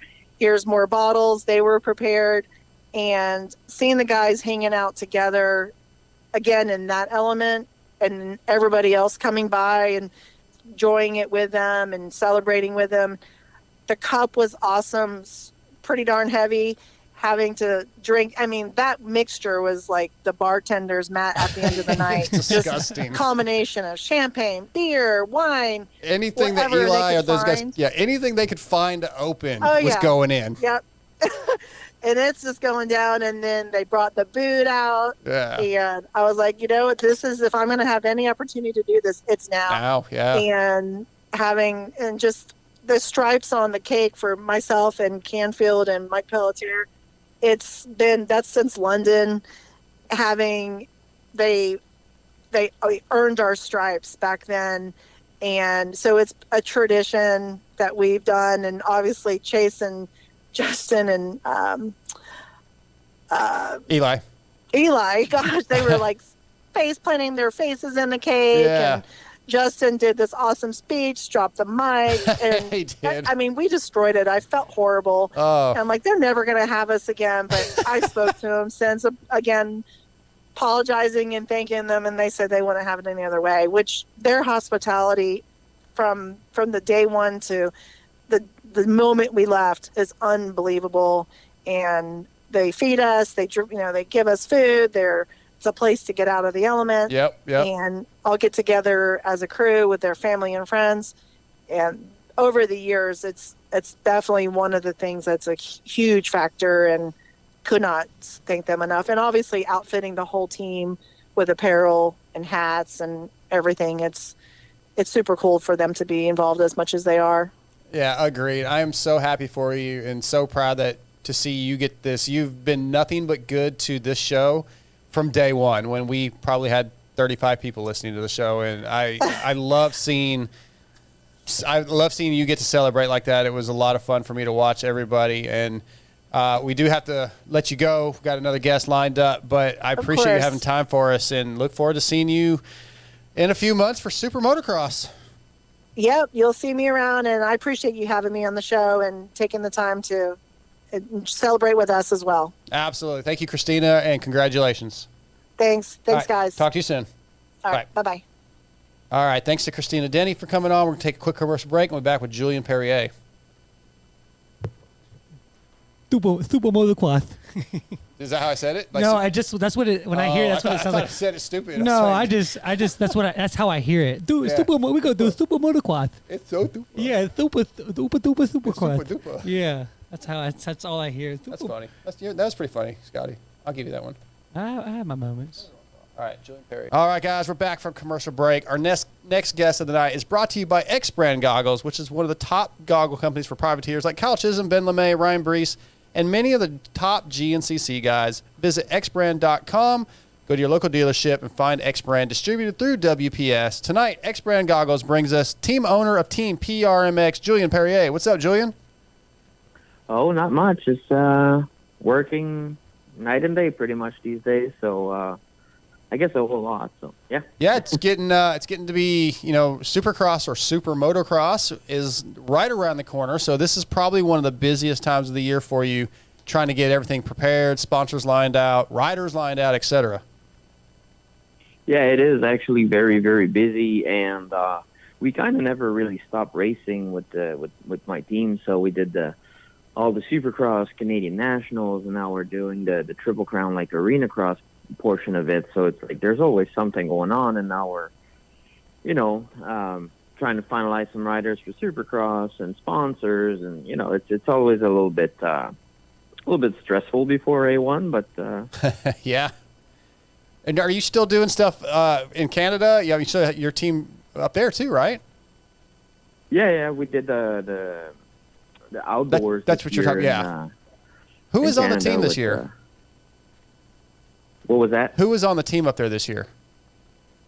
It started off with several riders, but we kind of ended up getting it stabilized with when all the restrictions and stuff and injuries and this and that. We had Felix Lopez from Mexico in the 450 class, Julien Perrier, local Canadian kid in the 250, and then we have the addition of Josiah Natsky from New Zealand that did 4 U.S. nationals and then came up and joined forces with us. And we have a WMX, a girl that races for us as well, Amalia Garant, and it was a great summer actually, full of surprise, but top 5 in the series in the 450 and 6 moto wins in 250, 2 overalls, like 4 podiums, 1 450 podium, and 3rd overall in the WMX as well. So it was pretty awesome. Can't complain. Very successful year. That Josiah Natsky kid, I want to get him on here. I think you and I talked about that, and I have his phone number. The kid has a lot of talent. Yeah, like a lot. And really cool guy to work with, really humble. I won't tell all the story because it's a good story to chat on with you on the show. So I'll leave that up to you. But no, a great kid.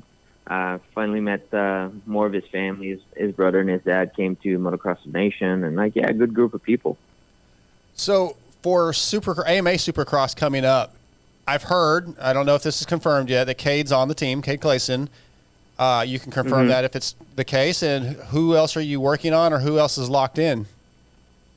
Yeah, Cade's coming back. We have a contract starting November 1st, and he should be lined up with us for more than a year, I would assume, because we have a clause in the contract and stuff. But Cade's locked in for 450. Josiah's gonna do 250 West as well. Okay. Simonson 250. 250 East. Simonson 250 East. Julien Perrier coming back to it was his rookie season. He's only 18 and got hurt right off the bat, so we'll give him another shot. And working on some other guys that pretty much are locked in, but we didn't make final announcements, and all the announcements are going to be October 15th as well. So okay, with a team like yours, how are your relationships with your sponsors? How do you build those relationships and show that they can get some kind of return on investment? I mean, obviously it's a business in the end. How does that work for you? How does that work? That's a really, really long answer. Okay. I'll try to make it short. I do my best. I work super, super hard on this project, team, business, or whatever you want to call it.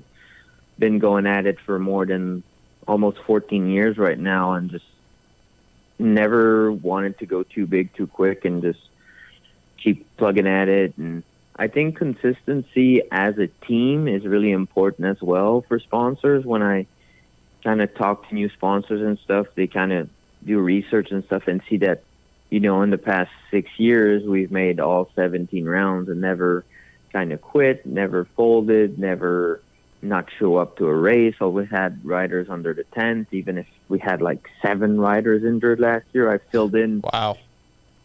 pretty much I could get an homeless guy on the side of the street. Hey, you want to ride a bike? You know, like I just wanted to, I just wanted to promote the sponsors, make sure there's bikes on the track, and like just keep the ball rolling. I think that's a big plus for sponsors to work with people that, you know, are in it for the long run. Other than that, like I try to keep my sponsors really close and as much as possible, not to do switches every year, but I feel like in the sport is a restart every year, other than, you know, our great title sponsor, Partzilla. Can't thank them enough for the 2 years and hopefully 2 more. And we're working really hard with them to make like a house brand name of the Partzilla PRMX racing team and continue growing and go to that factory level. I like that. Yeah, that's those long-term partnerships I think are super, super important for a team like yourself. Like if you have to change every couple of years and find a new title sponsor, that's just a struggle for you, you know, to figure out what they want and be successful. Exactly, and it's super stressful, and it's stressful for the riders. And are we going to get enough funding and stuff? But knock on wood, been working really hard every year to make sure that, you know, we have new contacts every year. We kind of grow, but in a good pace. I feel like it's not like we show up out of the blue with, you know, like top 5 guys and big rigs and this and that. And it took me the time it took me to get to where I am today. So, and I'm pretty patient, so I can wait a couple of years and get to the top. I like it. Scotty, you got something? Yes. So, you know, you kind of mentioned something kind of interesting, that you didn't want to grow too fast. I kind of respect that you want to make sure that you're doing it the right way.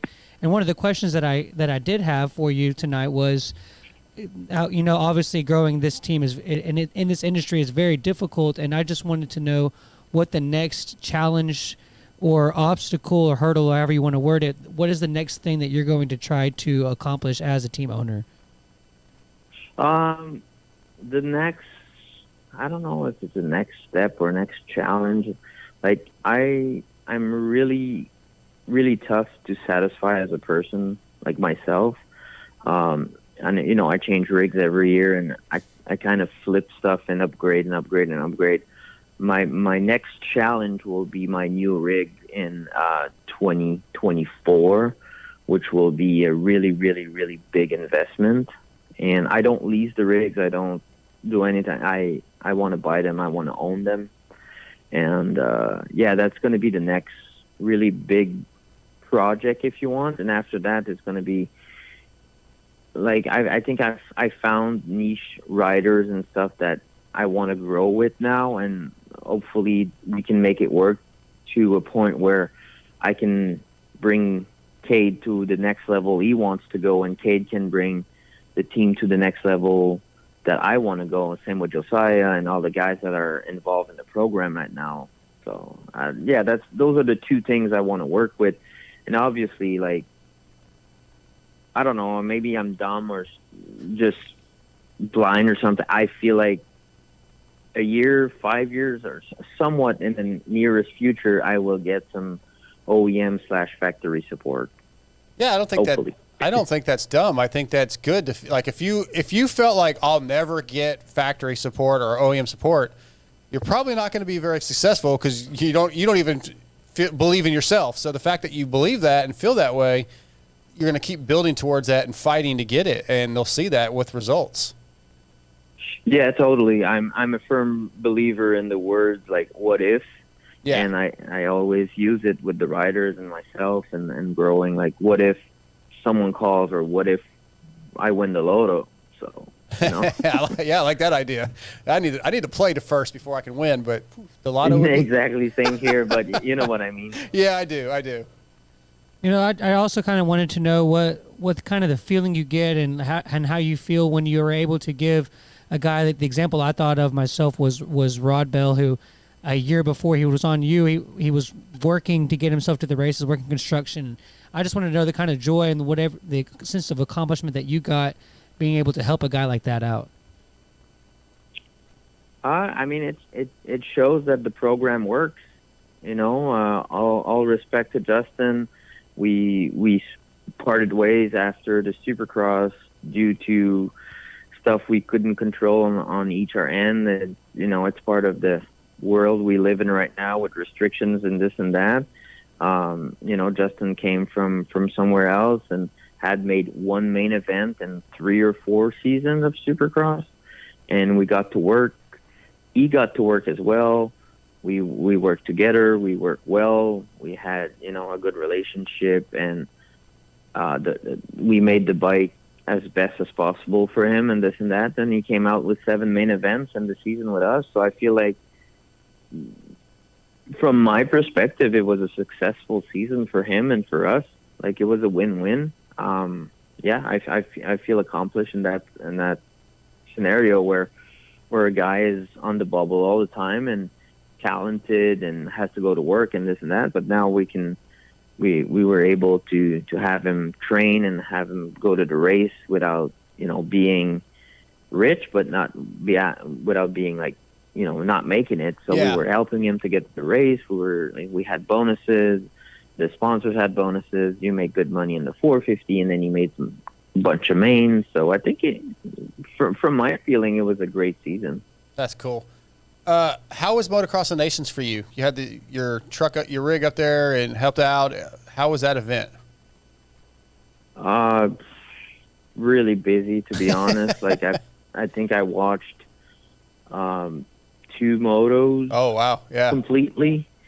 And, you know, I hosted Ecuador. Yep. But I had Josiah with Team New Zealand, and, you know, I was walking back and forth between. And Ecuador was awesome. It was a good experience, but their organization was not really, really high. So I did a lot of organization and make sure they had food during the race day and stuff like that, and make sure they go out for the proper qualifying. And, you know, I think there's a language barrier as well. So sure. It was super busy. It was, you know, like, it was a mud fest too for the B final for them. And the bikes, they rented bikes from me too. Like, the bikes were muddy and stuff, but we kept it on the A game, if you want. And all the bikes were top shape at the end. Bikes are all framed and ready to sell right now.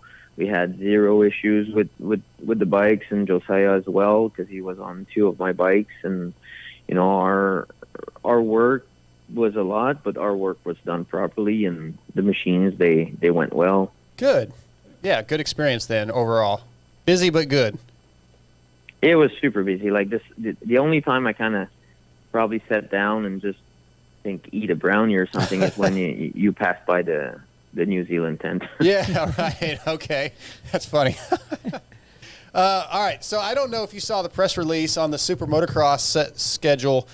What do you think about what's coming in 23? Them trying to do some things a little different, maybe have a little more money involved, and maybe all at the upper end of the podium or the finishing order. But it seems like Feld and MX Sports is trying to do something different that maybe will be, you know, maybe it'd be positive in the end. For sure. I think it's just, for me, I'm a stadium type of person. Mm-hmm. Anything that you can sit down people and watch something is a win. And I think the Super Motocross, you could call it Supercross, Super Motocross, or you could do an outdoor track. I don't really care what it is, but it's in a stadium. People can come in, sit down, grab a beer, get a hot dog or whatever, bring the family. It's just a different vibe. And the more we can get out of these, the more sponsors will be interested in helping the teams. Outdoors are great. They're a different style. It's more core fans and stuff like that. But I think the outside industry that, you know, are not really directly connected to dirt bikes, the stadium stuff is awesome for getting outside sponsorship. And there's a bunch of examples we could give, but I think we get the point here where stadiums are awesome. And hopefully we qualify for those Super Motocross because I want to do them. Yeah, it'd be cool. Yeah, Supercross is more of a show, right? It's like going to the rock concert. You got the fireworks and the PA. It's just loud. It's cool. You can go and, like you said, you can take your family and you don't have to trudge around in the heat and try to find a spot where you might be able to see a little bit of the race. You can see the whole thing. Yeah, 100%. Yeah. Like if I ask my wife to come to an outdoor race or to a Supercross, there's way more chances she's going to come to Supercross. Sure. Yeah. Me too. Honestly, I go to the Nationals, but I have a lot more fun at the Supercross races. Yep. I wish I could just do like Supercross and Super Motocross. Right. But I mean, I think outdoor motocross is a must for the industry. So, because you still have to please the core fans. So. Absolutely. It's part of the business. And I mean, again, I like it. I like watching it more on TV than I do going at this point. If I'm not racing, I don't really feel like I need to be at a motocross track so much anymore. No, for sure. But you were at the Nations and stuff. Like, the organization of MXGP is crazy. That was unreal. Yeah, that's the second one. I went to the other one in 2018 also, but this one was something special. Yeah, I've been to some GPs in Europe as well, and just the way that you get to your gate, like you have that little shelter in the back. And yeah. Like it's the mechanics areas are awesome. Like just the hospitalities, the VIP stuff, and it's just like a top level sport. Like I've been to F1s before, and it reminds me of F1. Okay. Yeah. I've heard that. I've never been to a GP other than the two MX of Nations at Redbud. So hopefully next year I'll make a couple of those. I want to experience that. We'll have to bring you to MX of Nations of France next year. I can translate for you. Oh, that'd be great. I think we are going. Michael Lindsay said we're definitely going. So I might hit you up on that because I definitely will be a language barrier for me. Yeah, I'll be fine. All right. Yeah, you will be. Well, Julien, man, I appreciate you jumping on here and telling us what's going on and coming up. And come A1, man, I'm going to be coming by the truck. So we'll see you in a few months. So it's going to be here before we know it. Oh, yeah. It's almost there and we don't know it. But, I'll hit you up in a few days with the lineups and stuff, and I'll send the press release to the social media guys. Perfect. Thanks, Julien. I appreciate your time and look forward to seeing you soon, man. All right. Thanks, guys. Have a nice evening. You too. Bye. Thank you. Right. Bye. Thanks to Julien Perrier for coming on. Yeah, these we talk about all the time, right? These privateer teams are very important, Scotty, for the industry. There's a lot of guys that like Cade needed something, and guys like him. I mean, the guy he's gonna make main events. He's gonna make all the night shows more likely. He's gonna make most of the mains, probably all the mains. Yeah, that's a pretty big guy for going off of what they had. And Cade's established himself. Cade rode for him before. I think last year he was on the. I'm blanking. The one with A-Ray. A-Ray, yeah. I'm completely blanking. SGB. SGB. Yep. So, but Cade has rode for PRMX before. He's probably a little more established now. Yeah. I mean, Cade is for sure. Yeah. But Julien does a really good job of trying to work hard for these guys. So we appreciate him being there. That'll be cool. Let's take a commercial break. We'll be back with Michael Lindsay, and we'll start wrapping this thing up. I'm hungry. What's your diet been like? Pretty good. I kind of slipped off it while we were at Redbud because there weren't many options. Yeah, what are you going to do? Yeah, I mean, what are you going to do? Yeah. But, Jerky on a stick, I did a bunch of stuff like that. Well, I'm sure you ate at the fly tent the whole time. I'm sure you ate at the fly tent mostly. There wasn't a fly. Like they didn't. Well, they were there. I take that back, but it wasn't. It was not like a normal. Somebody Supercross. was doing that. I'm sure there was somebody. Jericho fed me over at the BBMX truck a couple times, and then Team Canada fed us. But there was a couple times I just went into the pits or whatever, or not the pits, but the where the fans are and all the food trucks were, and I hit the food truck a couple. There's one food truck in particular I hit like 4 times. You do eat like 5 times a day. I'm hungry every couple hours. Oh yeah, dude, it's ridiculous. I just had, a few hours ago I had dinner, and now I'm hungry again. Like I remember when we went to, I can't remember if it was Arizona or I think it was Arizona. We went ate breakfast, and then like you got something from a food truck, and then we went to the fly tent, and then like you got something else at the stadium, and then like and then we went and ate afterwards. And when we get Michael on here in a minute, ask him about me being hangry. Okay, Saturday night. Yeah, that might be a fun story because I was ready to freaking go. I can never remember which one of these stupid commercials is yours. Oh, why does it got to be stupid? Because it's mine. No, yes, that's why. So hang tight. Pretty sure we have the best one. Are you tired of your bike looking stock? It doesn't have the music. So it's this one. Yeah, I listened to the show last time and it didn't have. It had my old one, my shock slugs. It didn't have this one on it.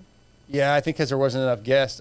We never built the new commercial set for one, and now I did my part. I know you did. For once. That's TJ. Have you noticed the Instagram has been very, very prominent with posts? Yes, it has been doing well. All right, let's get. All right, the next guest of the night, he's on the line. He's my boss. He's brought to you by Racetech. Racetech is the world's largest aftermarket suspension modification company. All Racetech products include award-winning gold valves and are 100% guaranteed and made in the USA. Visit racetech.com for more info and use promo code MOTOXPOD to save. And once again, I want to thank PDR Performance. My Racetech suspension showed up today for my Husky 350 for Vet Nationals. My Steve Mathis Killer will be put back together tomorrow at some point, but Racetech brings us Michael Lindsay. What's up, ML? Steve Mathis is out there testing with factory KYB. We've just got Racetech cooking you up, and you're gonna destroy him. We can make some jokes about I don't think that Racetech taking down the factory supported Steve Mathis. You're like the Gavin Graysick of your era, taking down the factory supported Mathis. I like that, but you just broke news. That news hasn't been released yet. Steve's going to be very angry at you. Well, I already did the Colt thing this week, so let's just continue that. We're going to ask about that. News. Yeah, we're going to ask about that too. But yeah, we're ready to go. But I want to get into Super Motocross. You were at the LA Memorial Coliseum today. Give us what you learned, man. I know we put the press release together, but you were there. What are the big high points? I think the high points were, of course, they didn't fully break down the individual purses per round yet, but they're getting closer idea that'll come out soon. But it's the $5.5 million spread across 3 races, the championship. I think the really unique things that got brought up today that maybe either cleared it up or put a lot of just excitement behind it is the format. The fact that, okay, 3 races, you come in, you got to be top 20 in points from 450 or 250 to race it. However, 21st or 30th combined points can still show up and race an LCQ. So, some of your privateer heroes in the 450 class, you're like your A-Ray, your Claysons, guys like that, they can still show up and have a shot at getting in these nights. The purses are going to be way higher per night, but then they're really putting it where like somebody with a clutch performance can still win this thing. So it's 3 races. The first race pays standard points. So like a win is 26 points. The second round pays double points. So a win is, was that 52? Yes. And then the final round pays triple points. So 78. If you get through the first 2 decent, you could come into the third round 8th in points and you could win the night and still win the whole thing. Right. Like, so very, very clutch, like kind of joking, like I interviewed Webb about that. We kind of joked about him being a clutch guy, and he loved it, thrived on that comment because he was just like, yeah, I could do that. Yeah. So it's their pitch is, hey, it's we kind of talked about one thing I really appreciate is I'm not a big playoff person in motorsports. I'm definitely somebody that kind of I understand some excitement behind it, but in NASCAR I'm not the biggest fan of it. I love the fact that our traditional championships are left untouched, like Supercross and Motocross are left untouched. Yeah, we lose 1 outdoor race, but not that big of a deal in the grand scheme of things. So like those titles are very much still have their history. The stats are still going to be pretty similar. It doesn't affect those. We get this nice playoff with huge money, very clutch performances, our version of the Super Bowl, the Stanley Cup, all that. And the fact that just anything could kind of happen going into the third night. It's very much a little bit showman feeling. Like from there, it's definitely it's racing, but also kind of a show. And I think the combination of the format, the way you qualify, the chance you have going to the final round, the money behind it, the public $1 million to win it, and it pays down through 20th for the championship. Like, I think it's super good for the sport. A lot of the riders there, Webb, Craig, Anderson, they all kind of joke the same thing, like, I'm still kind of figuring out the format. Like, I'm still trying to do the math in my head, but they're all like, yeah, this sounds really freaking cool. Okay, so touching on that, they all said that on the press conference. I kind of felt like Jason Anderson wasn't being completely honest. He made the comment, yeah, what else do we have to do on our weekends off other than race? Like, I don't know that I believe him.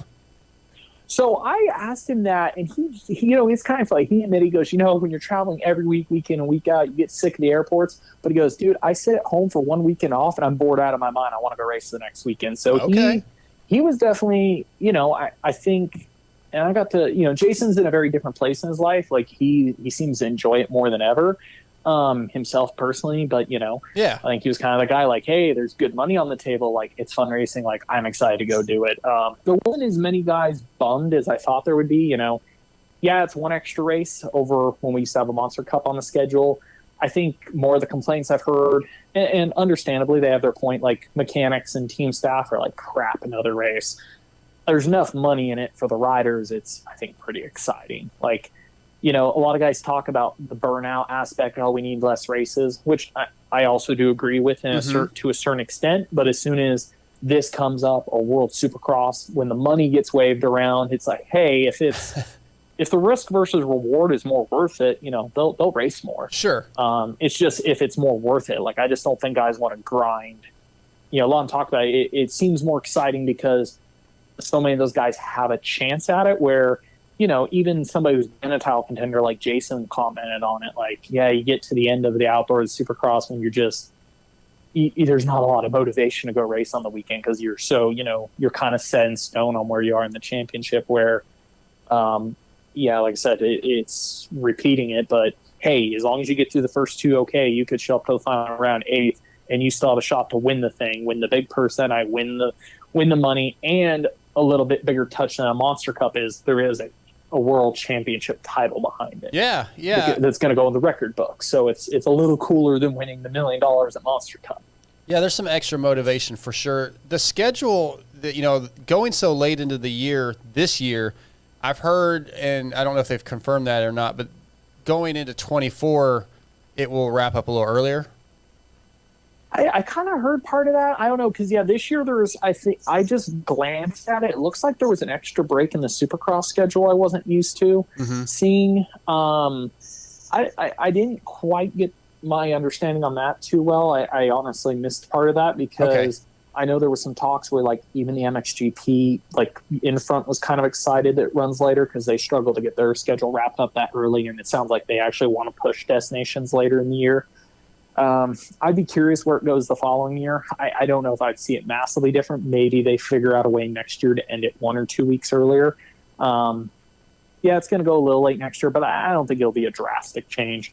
A lot of guys we're talking about, though, is it might affect. It's going to be kind of weird because guys that are in the middle of contracts. That's what I was about to ask. Yeah. Showed up. It's like, technically, that 1 or 2 of these races are happening after you're out of contract.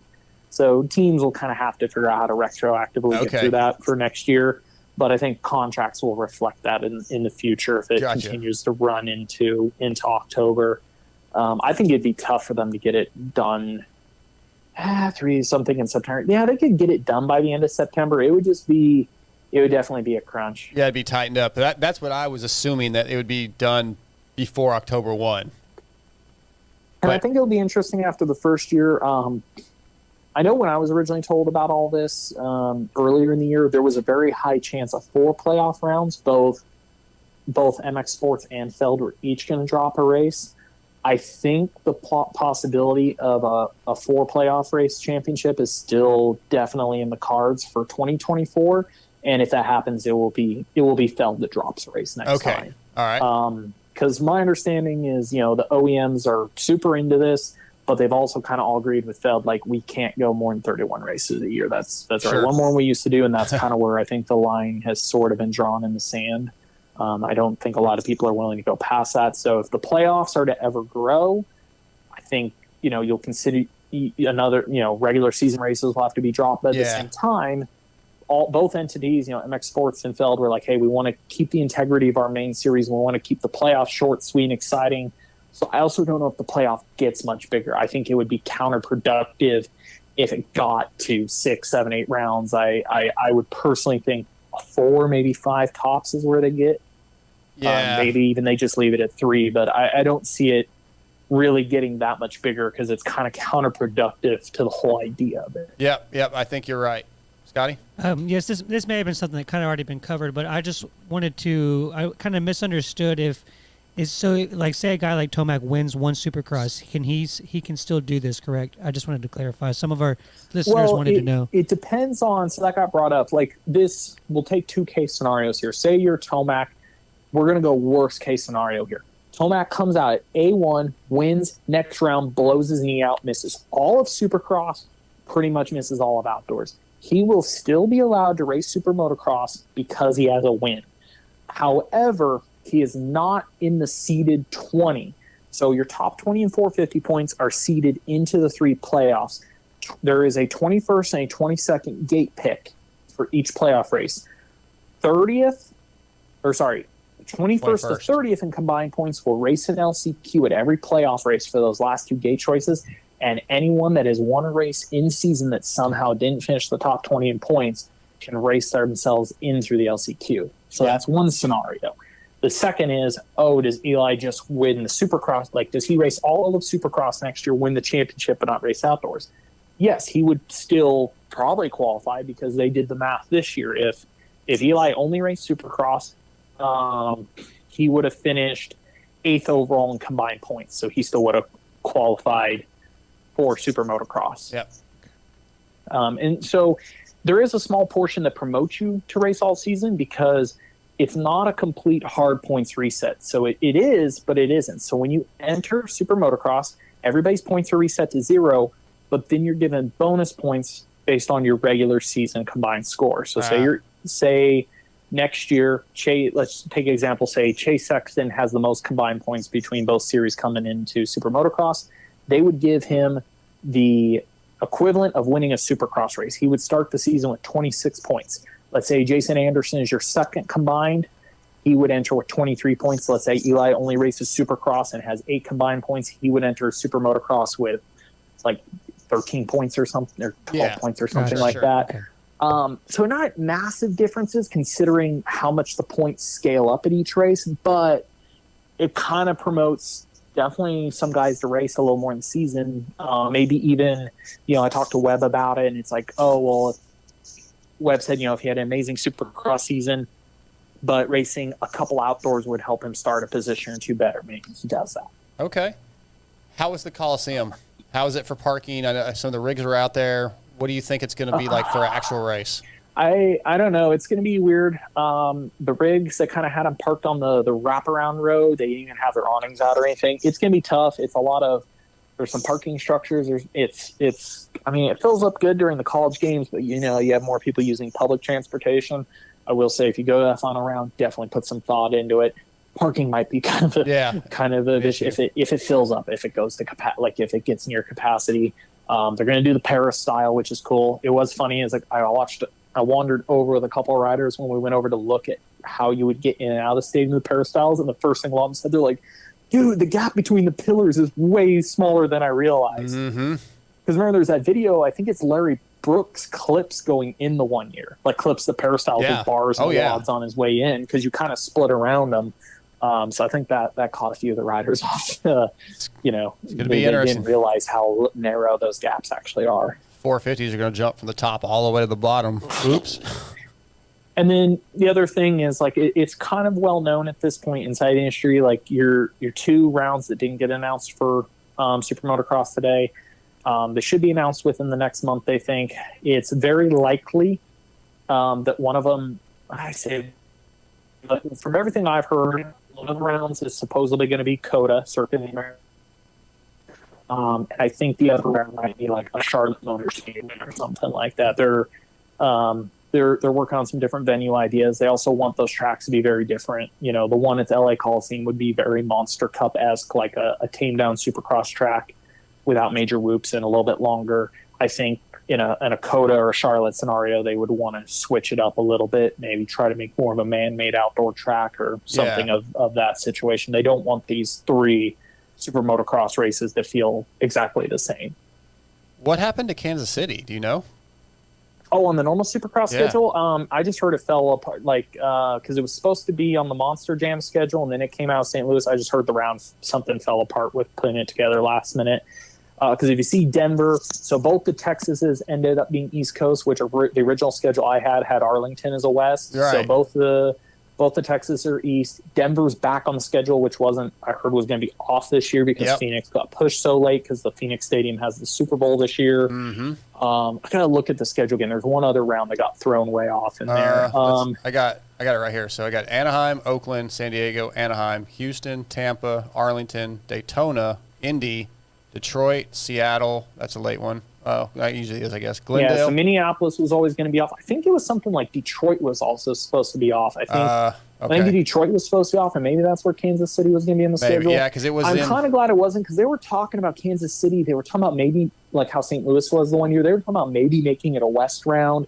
I will say the final schedule definitely looks better for East to West split, because the first version I saw of the schedule, the East to West split was much more erratic, including they were trying to do the first East-West shootout way earlier in the schedule. The mock one I got from a month ago or more had it as the Tampa round. The second East Coast race was supposed to be a shootout.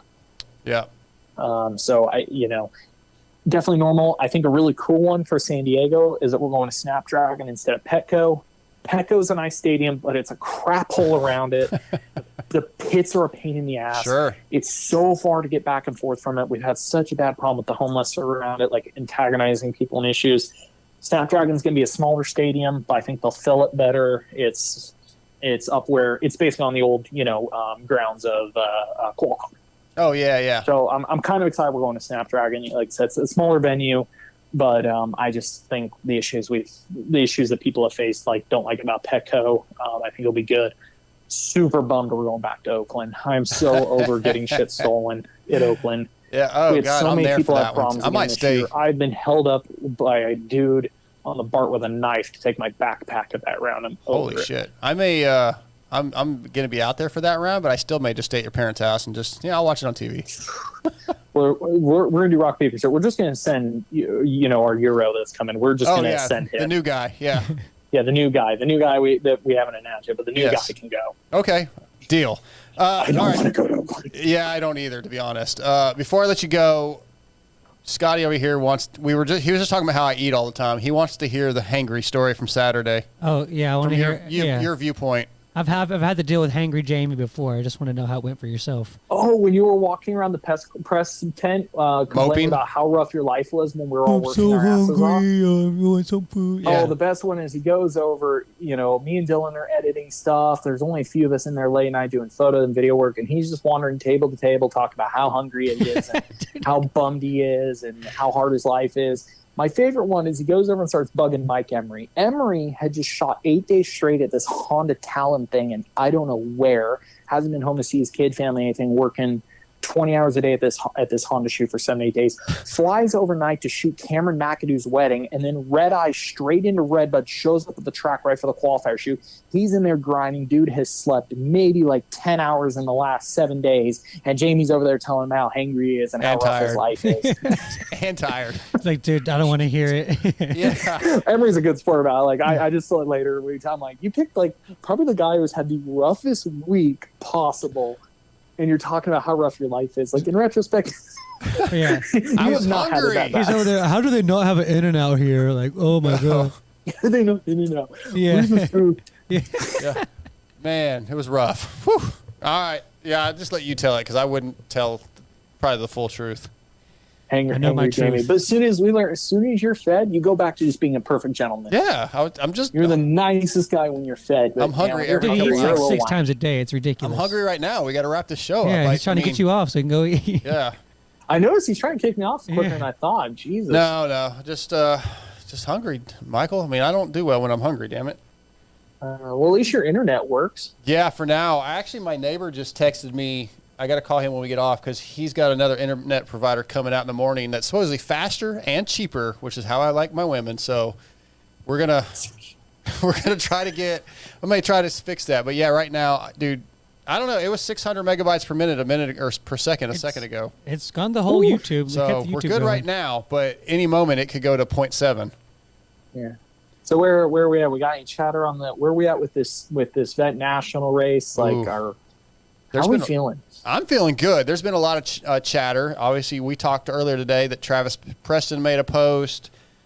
Steve has his mind-blowing announcement that you sort of just teased or I missed it. I was on the chat. Just blow it out. Works KYB. He's out there putting in he's somehow ain't putting any effort in. He's out there testing late, probably at Glen Helen at 4:30 in the afternoon. Who knows? I doubt it. He's planning his trip to Cancun. So I will play a little devil's advocate. Okay. So the move is that the deal is that you're moving up to ride B class for this. Okay. Yes. He's got his results and he's talking about his starts. That was still a C class race that he was doing but that our in. Texas C class should be B class. Not a Swan. Bullshit. But those guys you're flying. saying that compared to California, though, it's the same. Like, yeah, I know. It's the same complaint here. Yeah. If you're Texas, Florida, or like California happens like that. I remember being like a mid-pack B-class kid here, and I went up to like a fair race in freaking Utah, and like there was only kids that were racing Supercross Utah. Like whether you're Texas, California, Florida, it's all the same thing. Yeah, but so his point is the same thing here. You're C class, it should be a B class. It's the same problem here. That's why I feel like his point though is kind of moot. I mean, the guys, I'm really the only person I'm worried about is Steve. I don't care about anybody else. If we finish last and next to last, as long as I'm next to last, I'm good. So I just feel like the move. I think we should hit up Star, see if you can get that factory 250 just to put it to Steve. Yeah. It'd be great. I texted Jensen earlier today. We're working on something. Michael, what do you think the percentages of one of them just jackknifing the other one happens? I just think it depends. How many moto format is that Nationals? Is 3. it 1 a day or 2 days? 3. Well, I think it depends on where you are in the schedule. I think some guys are going to have 2 on Saturday and 1 on Sunday, and vice versa. I literally texted Steve last week. I said, "What class are we signing up for? Because I want to go ahead and get my payment in." I don't know. I have to see the schedule first because I don't want to race twice on Sunday. I was like, "Oh, okay." So I don't even know what class I'm racing. You might win by default just because you won't even sign up. Right.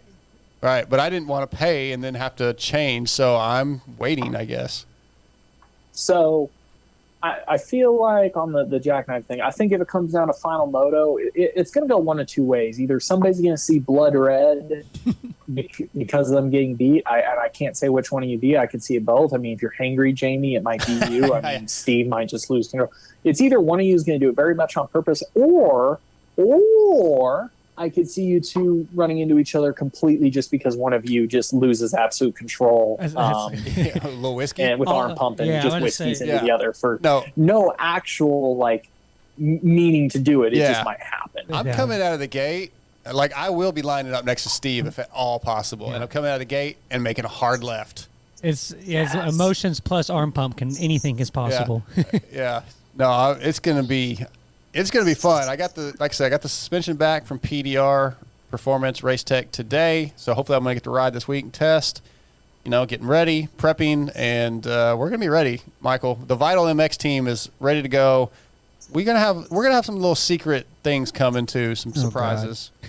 Speak for yourself. I still have to sign up and actually do something with my life.